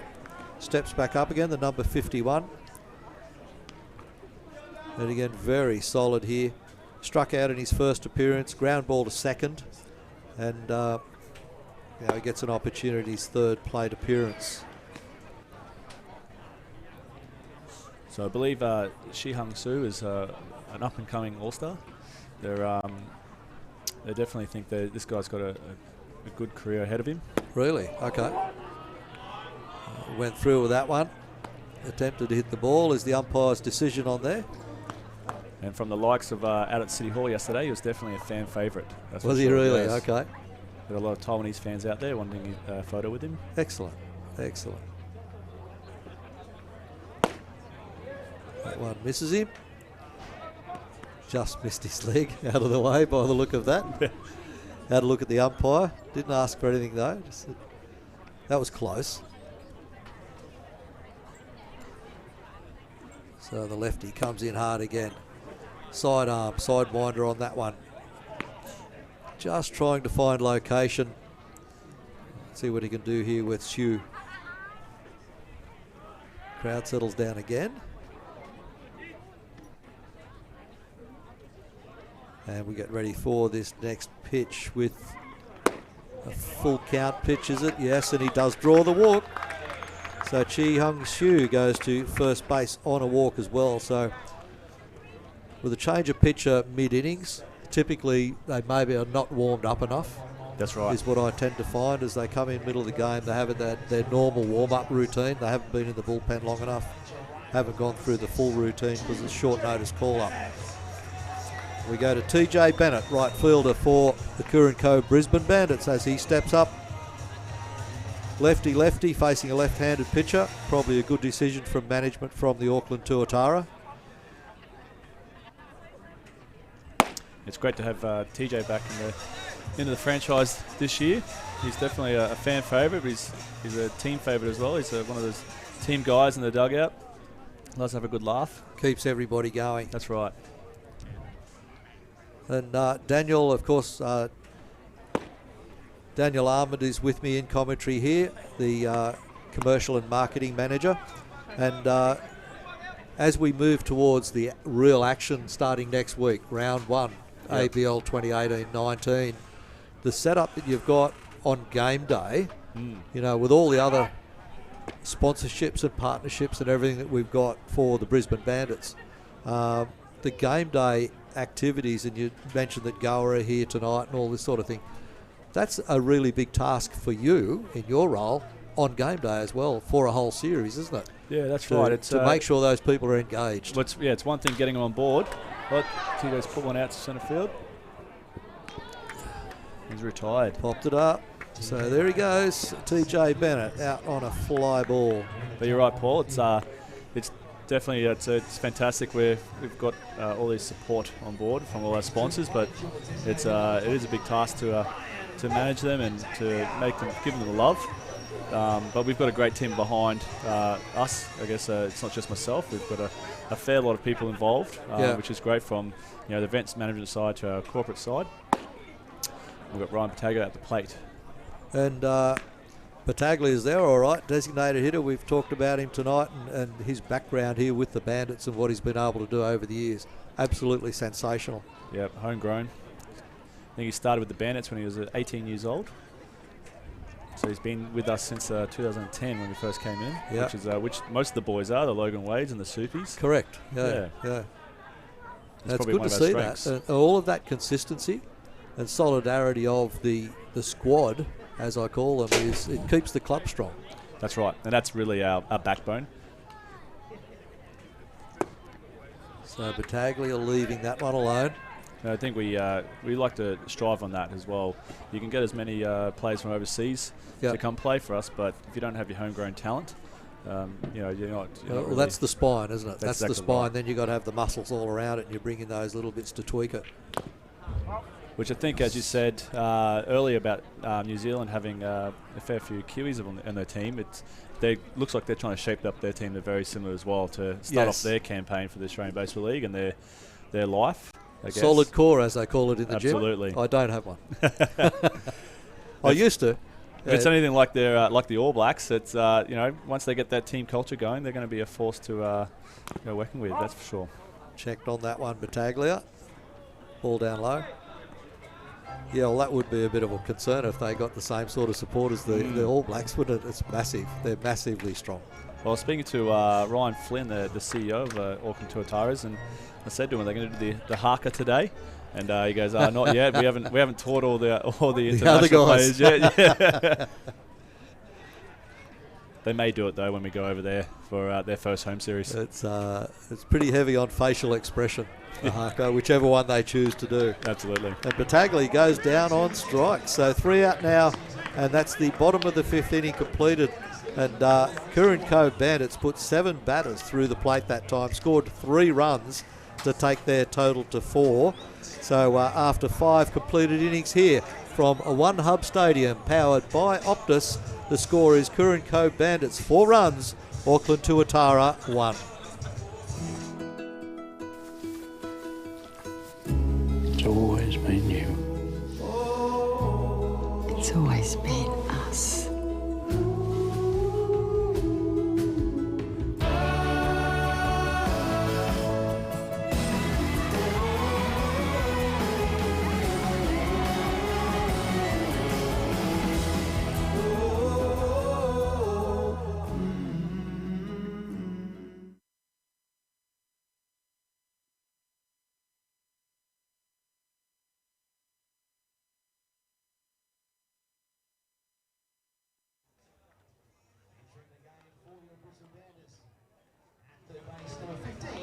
Jacob Nilsson.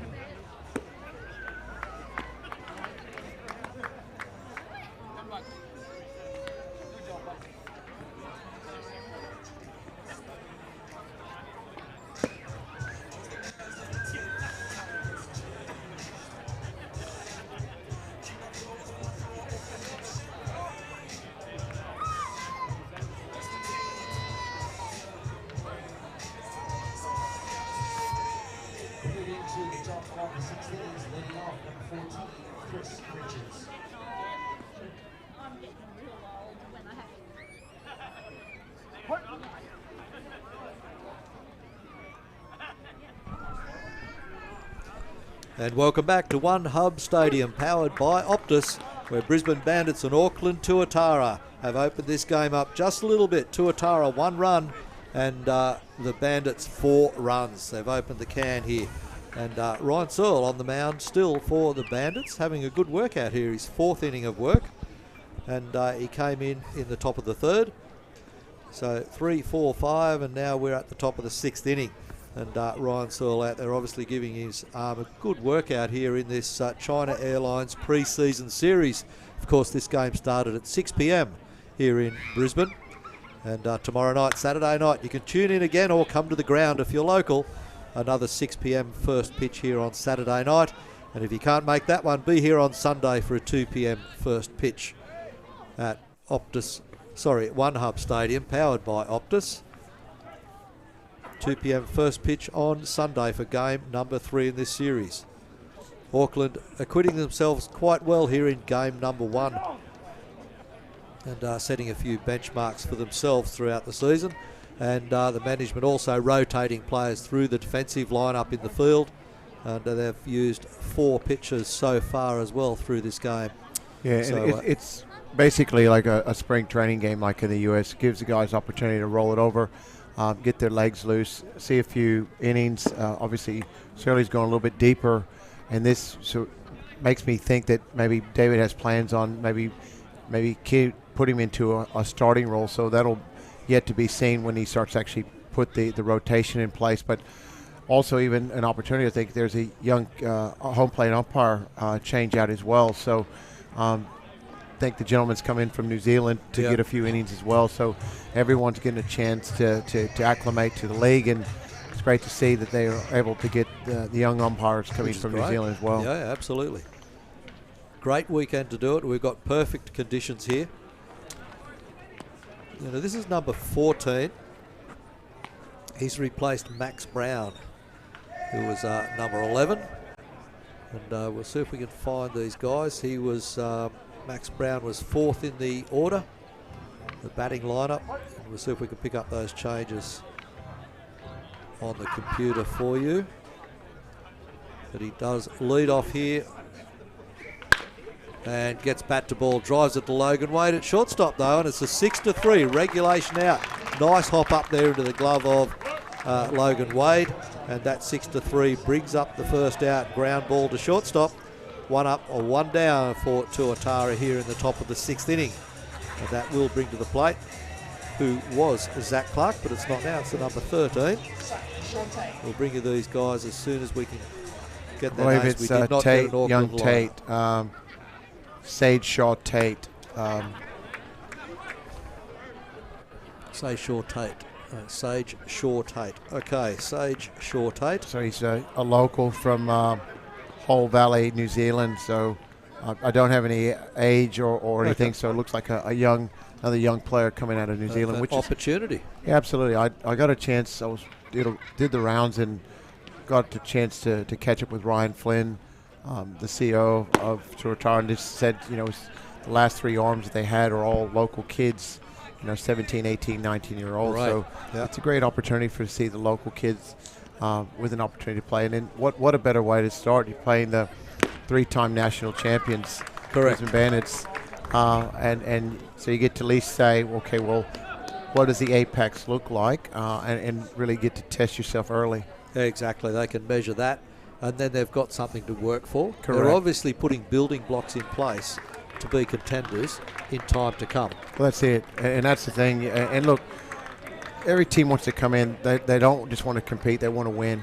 And the reality is we know, like I said, no matter who you play on the day, everybody can come out depending on the matchup and they can compete. But I do say that they've got a fairly deep, talented ball club, and I think they're going to compete well this year. Okay, this is the first baseman. Stepping in now, the number 38, big guy. And he follows Sage Shaw-Tate, who was out on a drop third strike, tagged by the catcher. This is Jamie Smart. Has come in. San Romano, California, USA, 22 years of age, so another big lad. He's 22? Yes. Wow. Well, Jamie Smart's going to be a very handy guy for Auckland for sure this season. I can tell that already. And let's see how he goes in this plate appearance here with the stick. He's playing first base. He replaced Andrew Mark, as I said. And if he can wield a bat for Auckland, then he'll be a big advantage. He had a play where he had to cut off a ground ball going through to second base. He got out wide, leapt at it, and cut the ball off. Didn't get an out, but he stopped the ball from getting the outfield and therefore stopped runners advancing. It looks like he's keen to take his cuts, but Ryan Searle might just sort him out a little bit as Searle mixes them up as he does. So we've got 2 out here for Tuatara. Top of the 6th innings. Bandits leading the game 4 runs to 1. Lifts that one foul, deep left side. Hits the light pole and comes back in. Nobody injured in that event.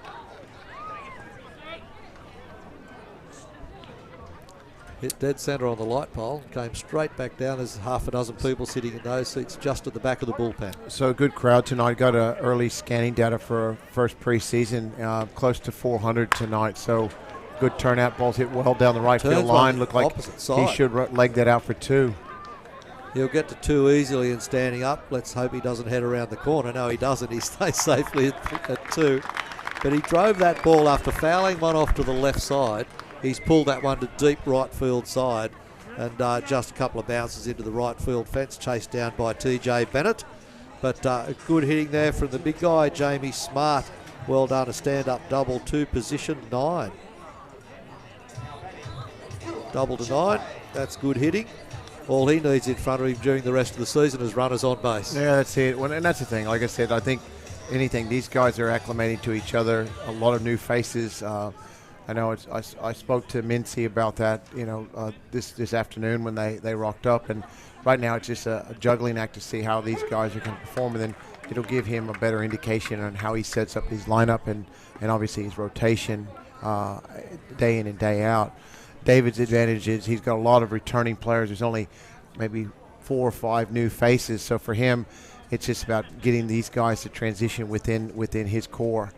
So a lot harder, a lot more work for Mincy, obviously, coming in as a new manager into the new franchise. Yeah, sure. At the plate now, I believe it's Ko Chun Wei, the catcher that replaced Bo Tiawera Bishop. They did an exchange. I had a really interesting conversation, really close with Morley Foster and he's actually now running a new business, Empire Jerky. So it's beef jerky, which from growing up in Texas, I'm a big fan of the beef jerky. So he's telling me everything homegrown to even all their flavors. So they're going through their testing period now in their packaging. So I can't wait to try out the new Empire Jerky. Is it acquired taste getting the flavour that you want? No, it's the texture that you want? Yeah, look, I think it's more like just using, all Australian beef and obviously they're even making their own sauces and mixture. So really keen to see what he rolls out. But it's a fantastic name, Empire Jerky. And it certainly is, yeah. Puts a smile on your face just like the flavour of the product itself, I guess. 3 out now as Way goes down with a swinging strike, and that is the 3rd out.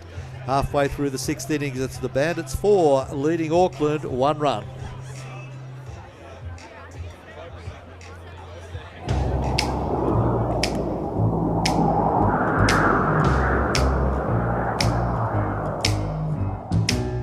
Can't you see my heart is lost without you? And your kisses make me love you more. and your kisses make me love you more.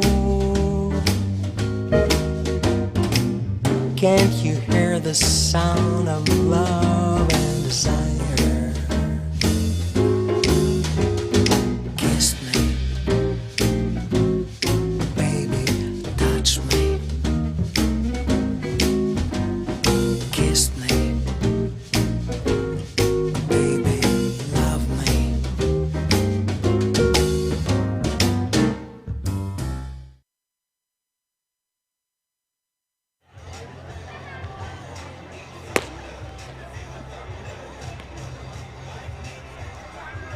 And welcome back to One Hub Stadium, powered by Optus at Holloway Field here in Newmarket, the northern suburb of Brisbane. A very close city suburb, in fact, and a perfect place to come to a baseball game after work on a Friday night. We go to the bottom of the 6th innings. Brisbane Bandits leading Auckland Tuatara 4 runs to 1. In your Curran Cove, Brisbane Bandits lead off here in the bottom of the 6th innings is David Sutherland, the first baseman. And, leaves the first pitch alone for a called strike, and another change of pitcher for looks like, Auckland. Crawford, a local talent, pitching for New Zealand.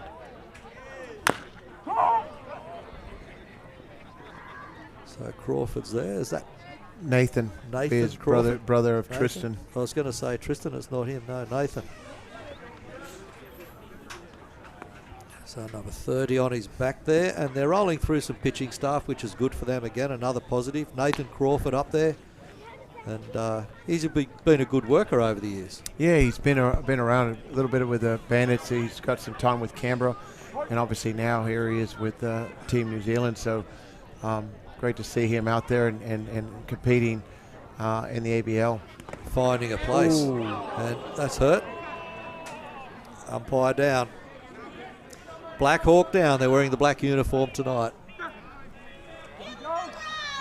He's just going to check with the field umpire on a swing. And amongst all of that, the catcher appealed for a swing on the batter, David Sutherland, and the umpire still on one knee. They're going to check on him. Like I said, he's a young man out there, and he's copped one, and they're going to check on him. So exactly, and they had to check down the third base umpire line because of the left-handed hitter, of course. It's all been sorted out. He looks like he's okay. A couple of deep breaths. Yep, that's a good decision. Clean There's the a call plate. right here on the replay. So, yeah, make your eyes water, that one. Yeah. So that's time when the umpire gives himself time and cleans the plate, just settles himself down and goes for a walk. Yeah, the next call might be a little bit higher pitch in the. That's a ball. Oh, you don't mean elevated. That's it. Yeah. You mean higher. Yeah, that's it. That's a ball. Okay, everything resets again now. Crawford back on the hill. Sutherland back at the plate. That pitch did go a little higher in the air. Yeah, it did. No bounces there. I think Ko Chun Wei is supposed to block those, isn't he? I bet he doesn't miss another one.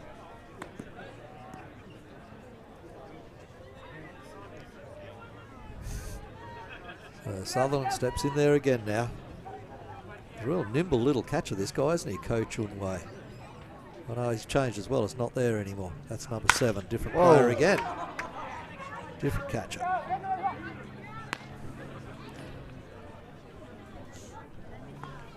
The different styles of catcher we were talking about with Travis Blackley when he was on. Talking about a couple of different catching styles, down on half on one knee and all this sort of thing to get the glove down lower in the zone. And that's what I said to you with. Oh, gee. With the Cali catching for us this year, it's just a whole new look. And even for the catchers, it's just acclimating to different arms and different arm slots, and then what their tendencies are as well. So they'll make adjustments. But like I said, when you've got veteran presence of David Nielsen, he'll help these guys.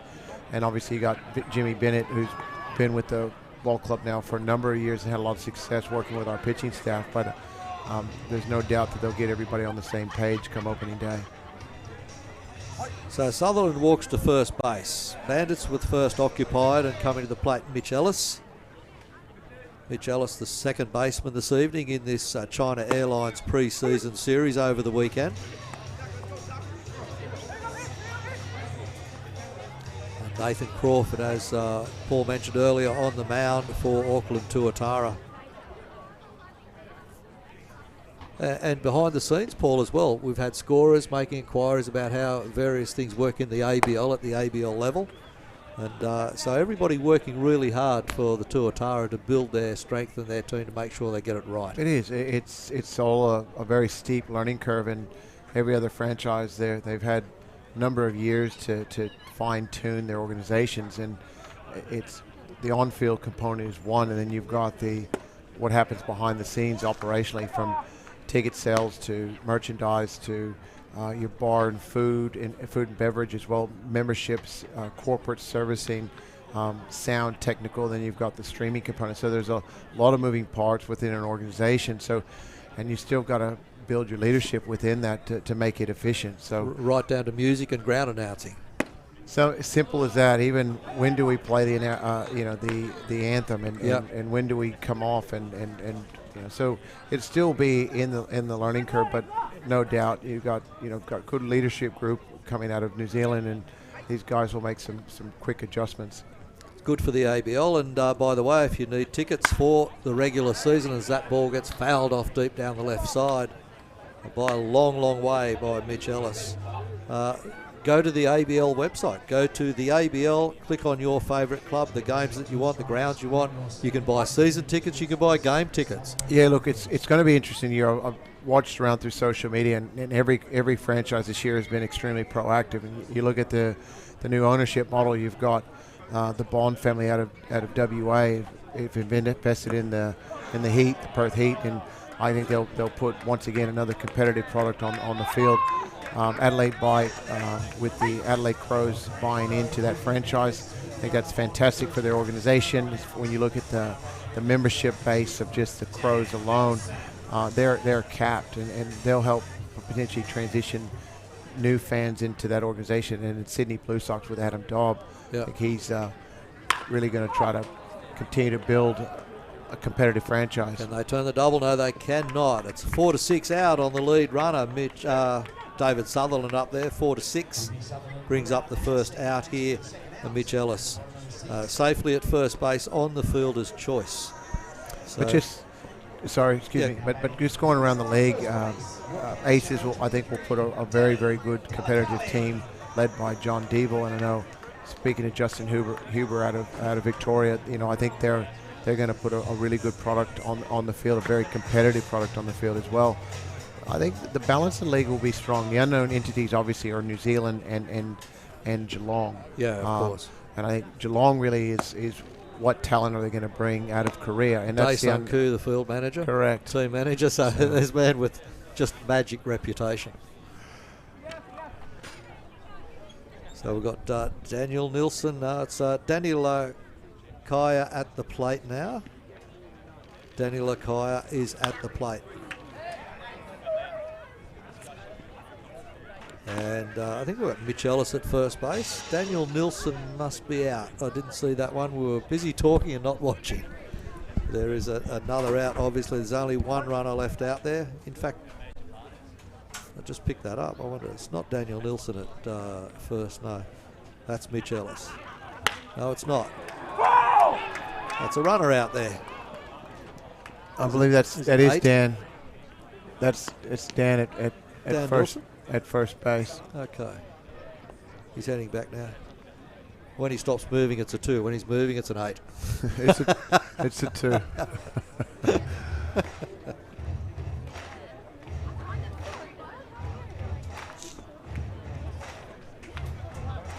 So we can only assume Mitch Ellis is the other out. So there's 2 out here. Dan Nilsson at first. Daniel Lakaya at the plate now. And 9th in order. Bottom of the 6th inning. 4-run lead. Brisbane Bandits over Auckland Tuatara. Will they? Don't need to turn the double play. They've got it there on the 5-4 play. on 5-4 on the runner, Daniel Nilsson. And that brings up the third out, and that leaves Daniel Lakaya was left on base on a fielder's choice. That's better, Paul. All got that together now. We will go back to the top of the order for the bottom of the 7th innings, but after 6 innings completed here from One Hub Stadium, powered by Optus, it is the Bandits 4 leading Auckland 1 run.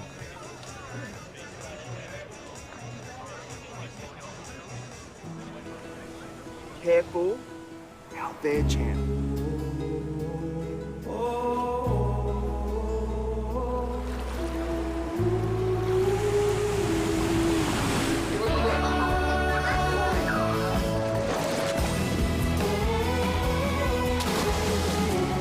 How good is this?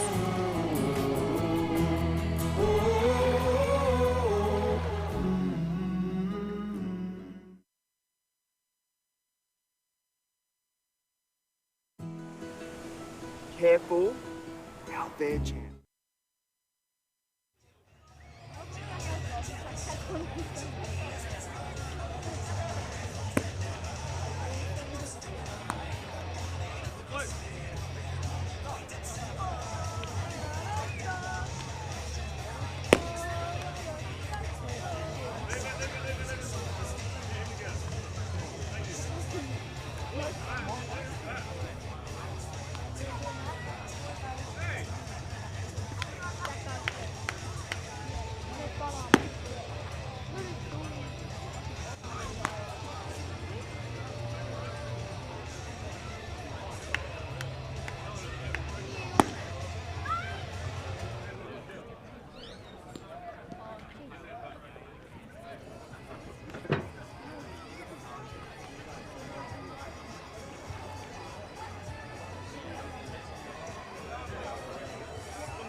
And welcome back to the action here where the Bandits are taking on Auckland Tuatara in the Auckland Tuatara's first appearance in any ABL event.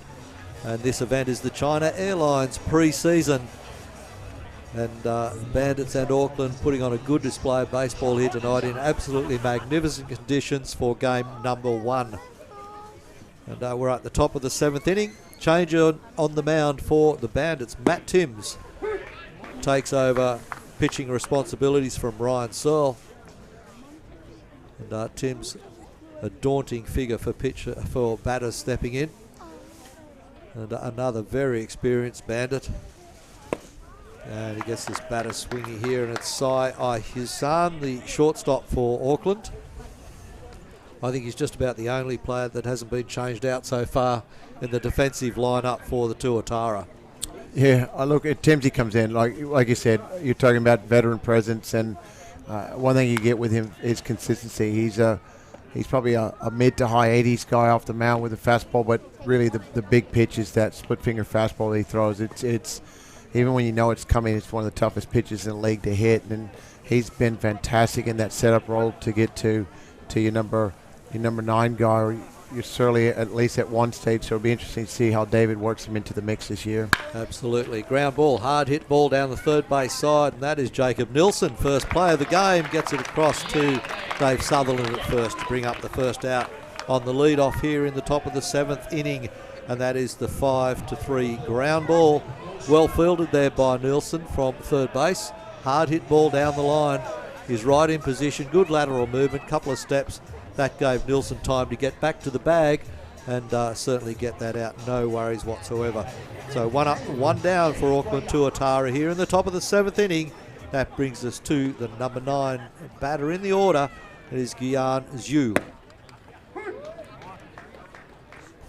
Big, strong lefty. And he gets called strike on that one. I don't think he agreed with that. He probably didn't quite see it. It was that fast. It was well ripped in there by Matty Timms. Another one. Change of location. Same speed of pitch. Went a little lower and across the plate just slightly. And gave the umpire a very good side of that one. So 0-2 the count now on Gian Zhu. And gets him swinging on the third pitch for a strikeout. Straight away zips that past him, and there's 2 up, 2 down for Auckland. Bottom of the order, batters number 8 and 9 go down, and that goes back to the top of the order now for... Is it Eric Jenkins or is it not Eric Jenkins?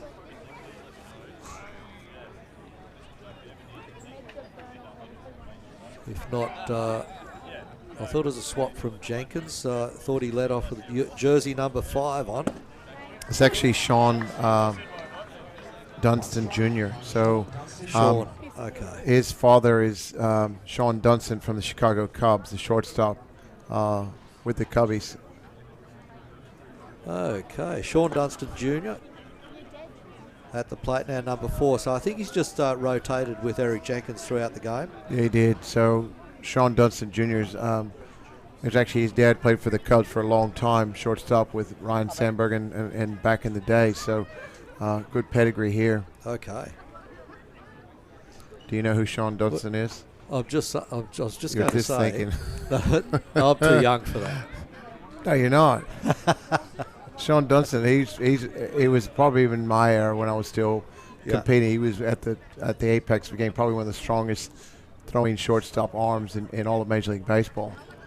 But the point I was going to make about some of these young guys coming through the system now, a lot of those were in the early days of Little League Baseball. So Little League's been around for quite a while, but the process now that they're coming through out of Little League into the junior leagues and senior leagues at the junior level, they're coming out of that. And a lot of those guys are also offspring of major leaguers and people like that, but also the guys that are in the game for the first time. So it all stems through their development series. There's quite a number of I know I was talking to Tommy West, who's here tonight. I think he's just doing some oversight. He was mentioning there's some players, the Biggio, Bagwell, Guerrero. They all have sons now in the minor league systems, and they're all impact type players. Is there a problem? No, there is not, because Logan Wade gets out there and takes that fly ball from shortstop position, but deep in left field, and Daniel Nilsson was out there backing him up. So third out on Sean Dunston Jr. is a fly ball, position 6, even though he was deep in the outfield, still position 6. And Auckland Tuatara in the top of the 7th go 3 up and 3 down. No runs added to their tally. It's still Brisbane 4 leading Auckland 1 run. Back in a moment.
Welcome back to the action at Holloway Field, where the One Hub Stadium, powered by Optus, brings you this classic event, China Airlines pre-season between the Brisbane Bandits and Auckland Tuatara, their first appearance in Australian Baseball League, and of course one of two new entries into the expanded league.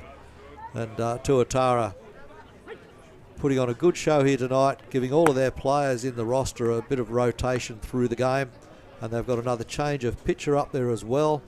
And we'll bring you Nathan Crawford has left the mound now, gone to a completely different style of pitcher, which is good. And leading off for the Bandits is Andrew Campbell, back to the top of the order.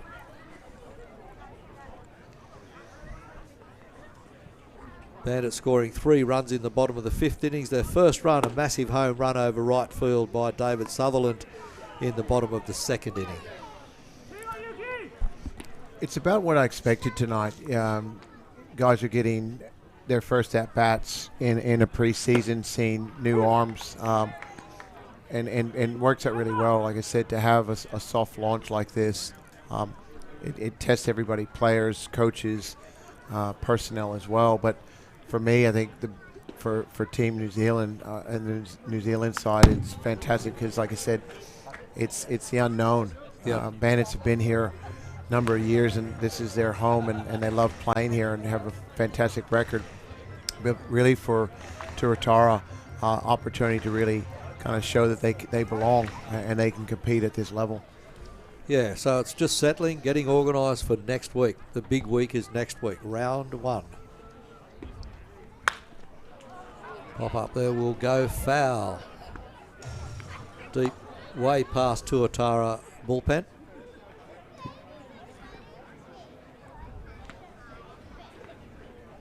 And I think the exhibition tonight, even though both teams are just feeling out their way through the early stages of this season in this China Airlines pre-season, the crowd will come back for a better exhibition of baseball. Regular season baseball is going to be outstanding. Look, I think it's going to be, like I said, it's going to be an exciting year, particularly with the new division. So you've got the 2 divisions this year, the new playoff format. From my side, they're fantastic changes by the league. It keeps the league interesting, and obviously with the 2 new additional franchises as well will be something to see. Southwest and Northeast leagues, and that's better for a whole lot of reasons than a strikeout there on Andrew Campbell. So first out there, and that one was rung up very strongly by the plate umpire, and Campbell just had a look back and thought, well, didn't think that was going to go there. Yeah, it's still, like I said, even new umpire as well, young umpire to New Zealand. So, and players will adjust. They'll see if they have expanded zones. And my theory is as long as you understand their zones and you know how far you potentially have to open up the real estate when you're hitting. And batters have got to work that out in every game that they play. Different umpire every game. Every game. Some guys, they like the low strikes. Other guys, really prefer, the inner half. And then other guys, have a high strike. So as like athletes, in pitchers, you've just got to be able to make those adjustments. Big swing there from Logan Wade. He's having a chat to the catcher as well. So that's good. You get a rapport between players across clubs too, which is always good for the game. Absolutely. Good pitch. Swing and a miss on that one. Another strikeout. A K2. Logan Wade trying to connect with that one. 2 up, 2 down for the Bandits here in the bottom of the 7th inning. This number 17 on the mound is doing a very good job. He's got some pace on the pitch, Paul. He does. Good location and just 2 tough left-handed hitters right there, and actually really not contested, just on good location. Brings Jacob Nielsen to the plate for his first at-bat this year. Get a chance to see a different arm slot from the right side and a really tough arm slot from this young pitcher as well. And a good opportunity for Jacob as well to just see if he can get his eye in here and defend the plate. Hopefully have a good, strong at-bat.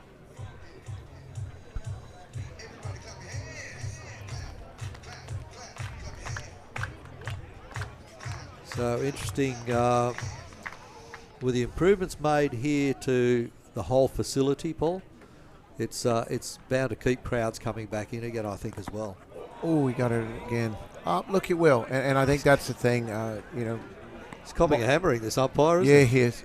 Mark's done a fantastic job. Like I said, it's progressive integration of new, whether it be seating or corporate areas, or just trying to always improve the fan experience. And Mark is really emphasized to us that we're not just a sports organization, we're a sports entertainment group. We're here. That's the key. And that's really the key, is that from the food experience to the drink to the entertainment that we provide, you've got to really consider yourself a sports entertainment company, and really you're trying to appeal to young and old. Well, that's the big thing here, the food outlets and the drink outlets. People get refreshments where and when they like. It's not difficult to get to them, and it's very open and very pleasing to the eye as well. No, it is, and the venue's improved enormously. That's the design, and really the main thing is because it's a fairly open. There's a lot of history at the ballpark as well.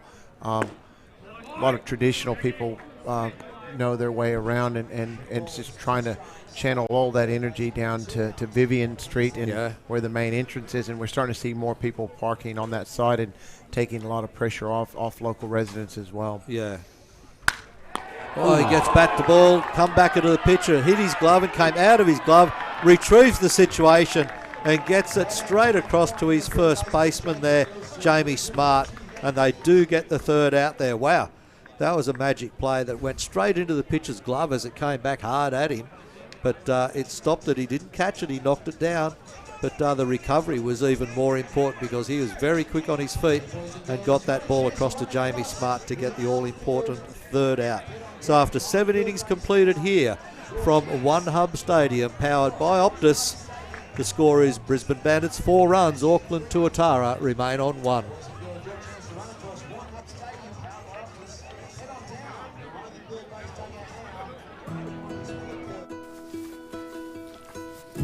It's always been you. It's always been us.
This guy. And welcome back here to Brisbane versus Auckland. Game 1 of the China Airlines pre-season series for the ABL 2018-19. Commentary team is Paul Gonzalez and Paul Harradine. Pleased to bring you this commentary this evening in this game number 1. Very important series. Game number 2 is tomorrow, Saturday night at 6 o'clock, and on Sunday at 2 p.m. in the afternoon for game number 3 in this pre-season series. Change of pitcher on the mound for Brisbane Bandits. That is your Curran Cove Brisbane Bandits. The pitcher up there now is the daunting figure of the number 48, Luke Van Mill. daunting. He's 210 centimeters and 118 kilos. So basically 7'1", 34 years of age, and he's from the Netherlands. A lot of experience in the Australian Baseball League, primarily in Adelaide. He's had a lot of success in Adelaide for the Adelaide Bite, and he was acquired this off season. And I think what he does is he brings let's just say a presence in the back end of the bullpen. Yeah, I think he tops out probably mid to high 90s as far as miles per hour. So really, if you look at it, you could potentially make these games now 6 and 7 inning games. And a strikeout first up on the number 3 for Auckland Tuatara. Gone down swinging. K2, a 1 up, a 1 down. And Travis Blackley was filling in for a couple of innings for you, Paul, as you stepped down to let Travis come in and do a bit of commentary for us. And he said, in a way, he feels like Van Trisen lets go of the ball. He's only throwing about 50 feet at the end of the day. Well, it is. And you look at it, when you talk about release point and where he's at, you're spot on. It's guy throwing that hard, and where he does release, he's probably releasing about 50 feet as opposed to the 60 feet, 6 inches. So. Absolutely. That's the definition of stretch. Oh, as he throws that one, gets that one past, just gasses it up. That was a high ball. That was shoulder height, that ball. Well, let's think, for some of these young hitters, this is probably one of the hardest pitchers I've ever seen. So if you've never seen a guy throw mid to high 90s, it's quite the experience, especially when he's coming at you from 7'1". Absolutely. At least he got bat to ball on that one and fouled it off over the first base grandstand. Everybody that comes here gets a good seat and gets a good view of all the action.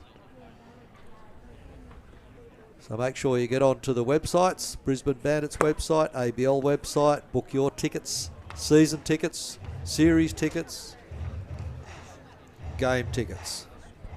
Yeah, we're sold out in all the corporate areas this year already. So all the premium seats have been purchased in advance. Member seats, there may be a few left, if any. But look, it's going to be a hot ticket. Looked like he punched him out again on a check swing. There's another one gone. Caught looking. Or KC, I should say K2. Struck out swinging, 2 up, 2 down as number 14 steps in. And talking to Daniel Armour a little earlier, Paul, we talked about the corporate sector and how they're supporting the Bandits more and more. Curran Cove especially. A high fly ball out to right field. There's a man out there by the name of TJ Bennett who doesn't make a mistake with the fly ball. He caught that one only about 2 metres inside the fence line though. So it was certainly a well hit ball, but that does bring up the third out. So 3 out, is that go? It is. Looks like game has been called, has it? Looks that way. The kids are out there on third base side for the ball run. Bandits look like they're finished doing the business. Fly ball to right field side, top of the 8th.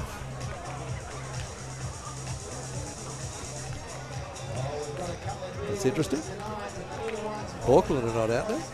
They might be looking for the next inning.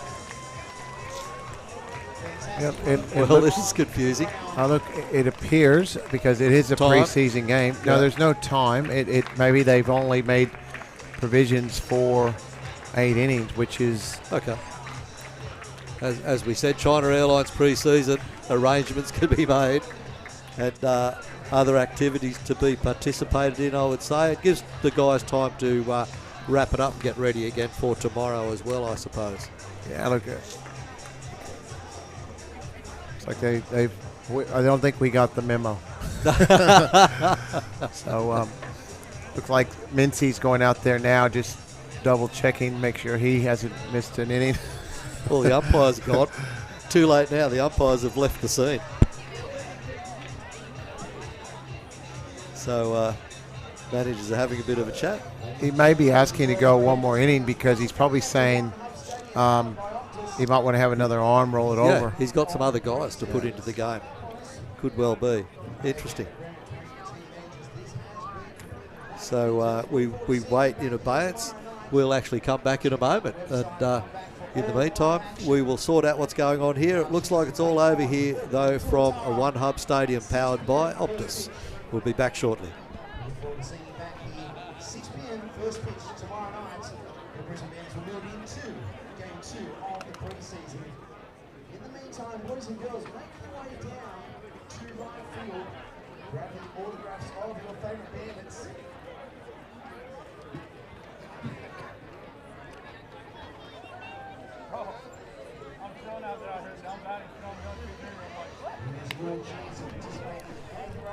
And welcome back once again, the Brisbane Bandits, your Curran Cove Brisbane Bandits and the Auckland Tuatara have called game here. It is halfway through the 8th inning, but it's all over. 4 runs to 1, Brisbane over Auckland.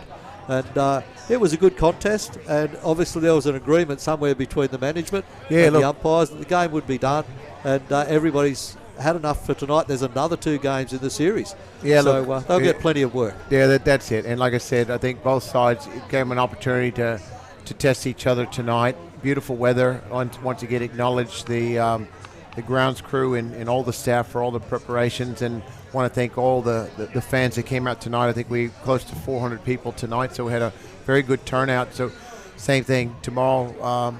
I'll double check on the number of innings we're playing, of course, making sure that it's a full 9. But like I said, really good opportunity for these athletes to come out there and compete. Well fought match, 4-1 overall after 8.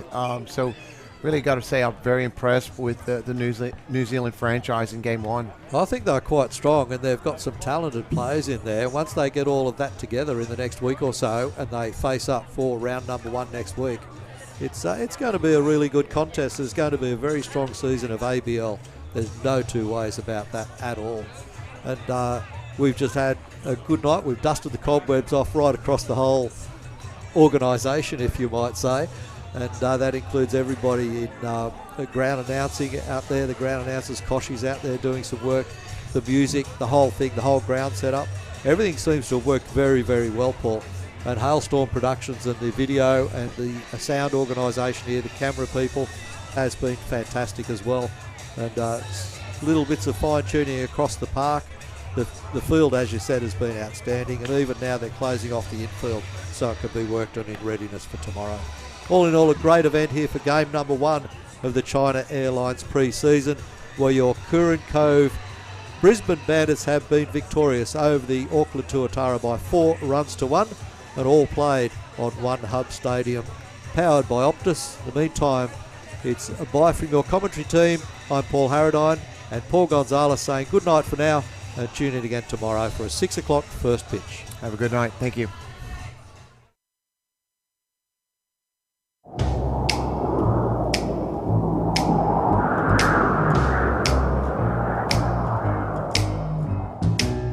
Can't you see my heart is lost without you? And your kisses make me love you more. And your kisses make me love you more. Can't you hear the sound of love and desire?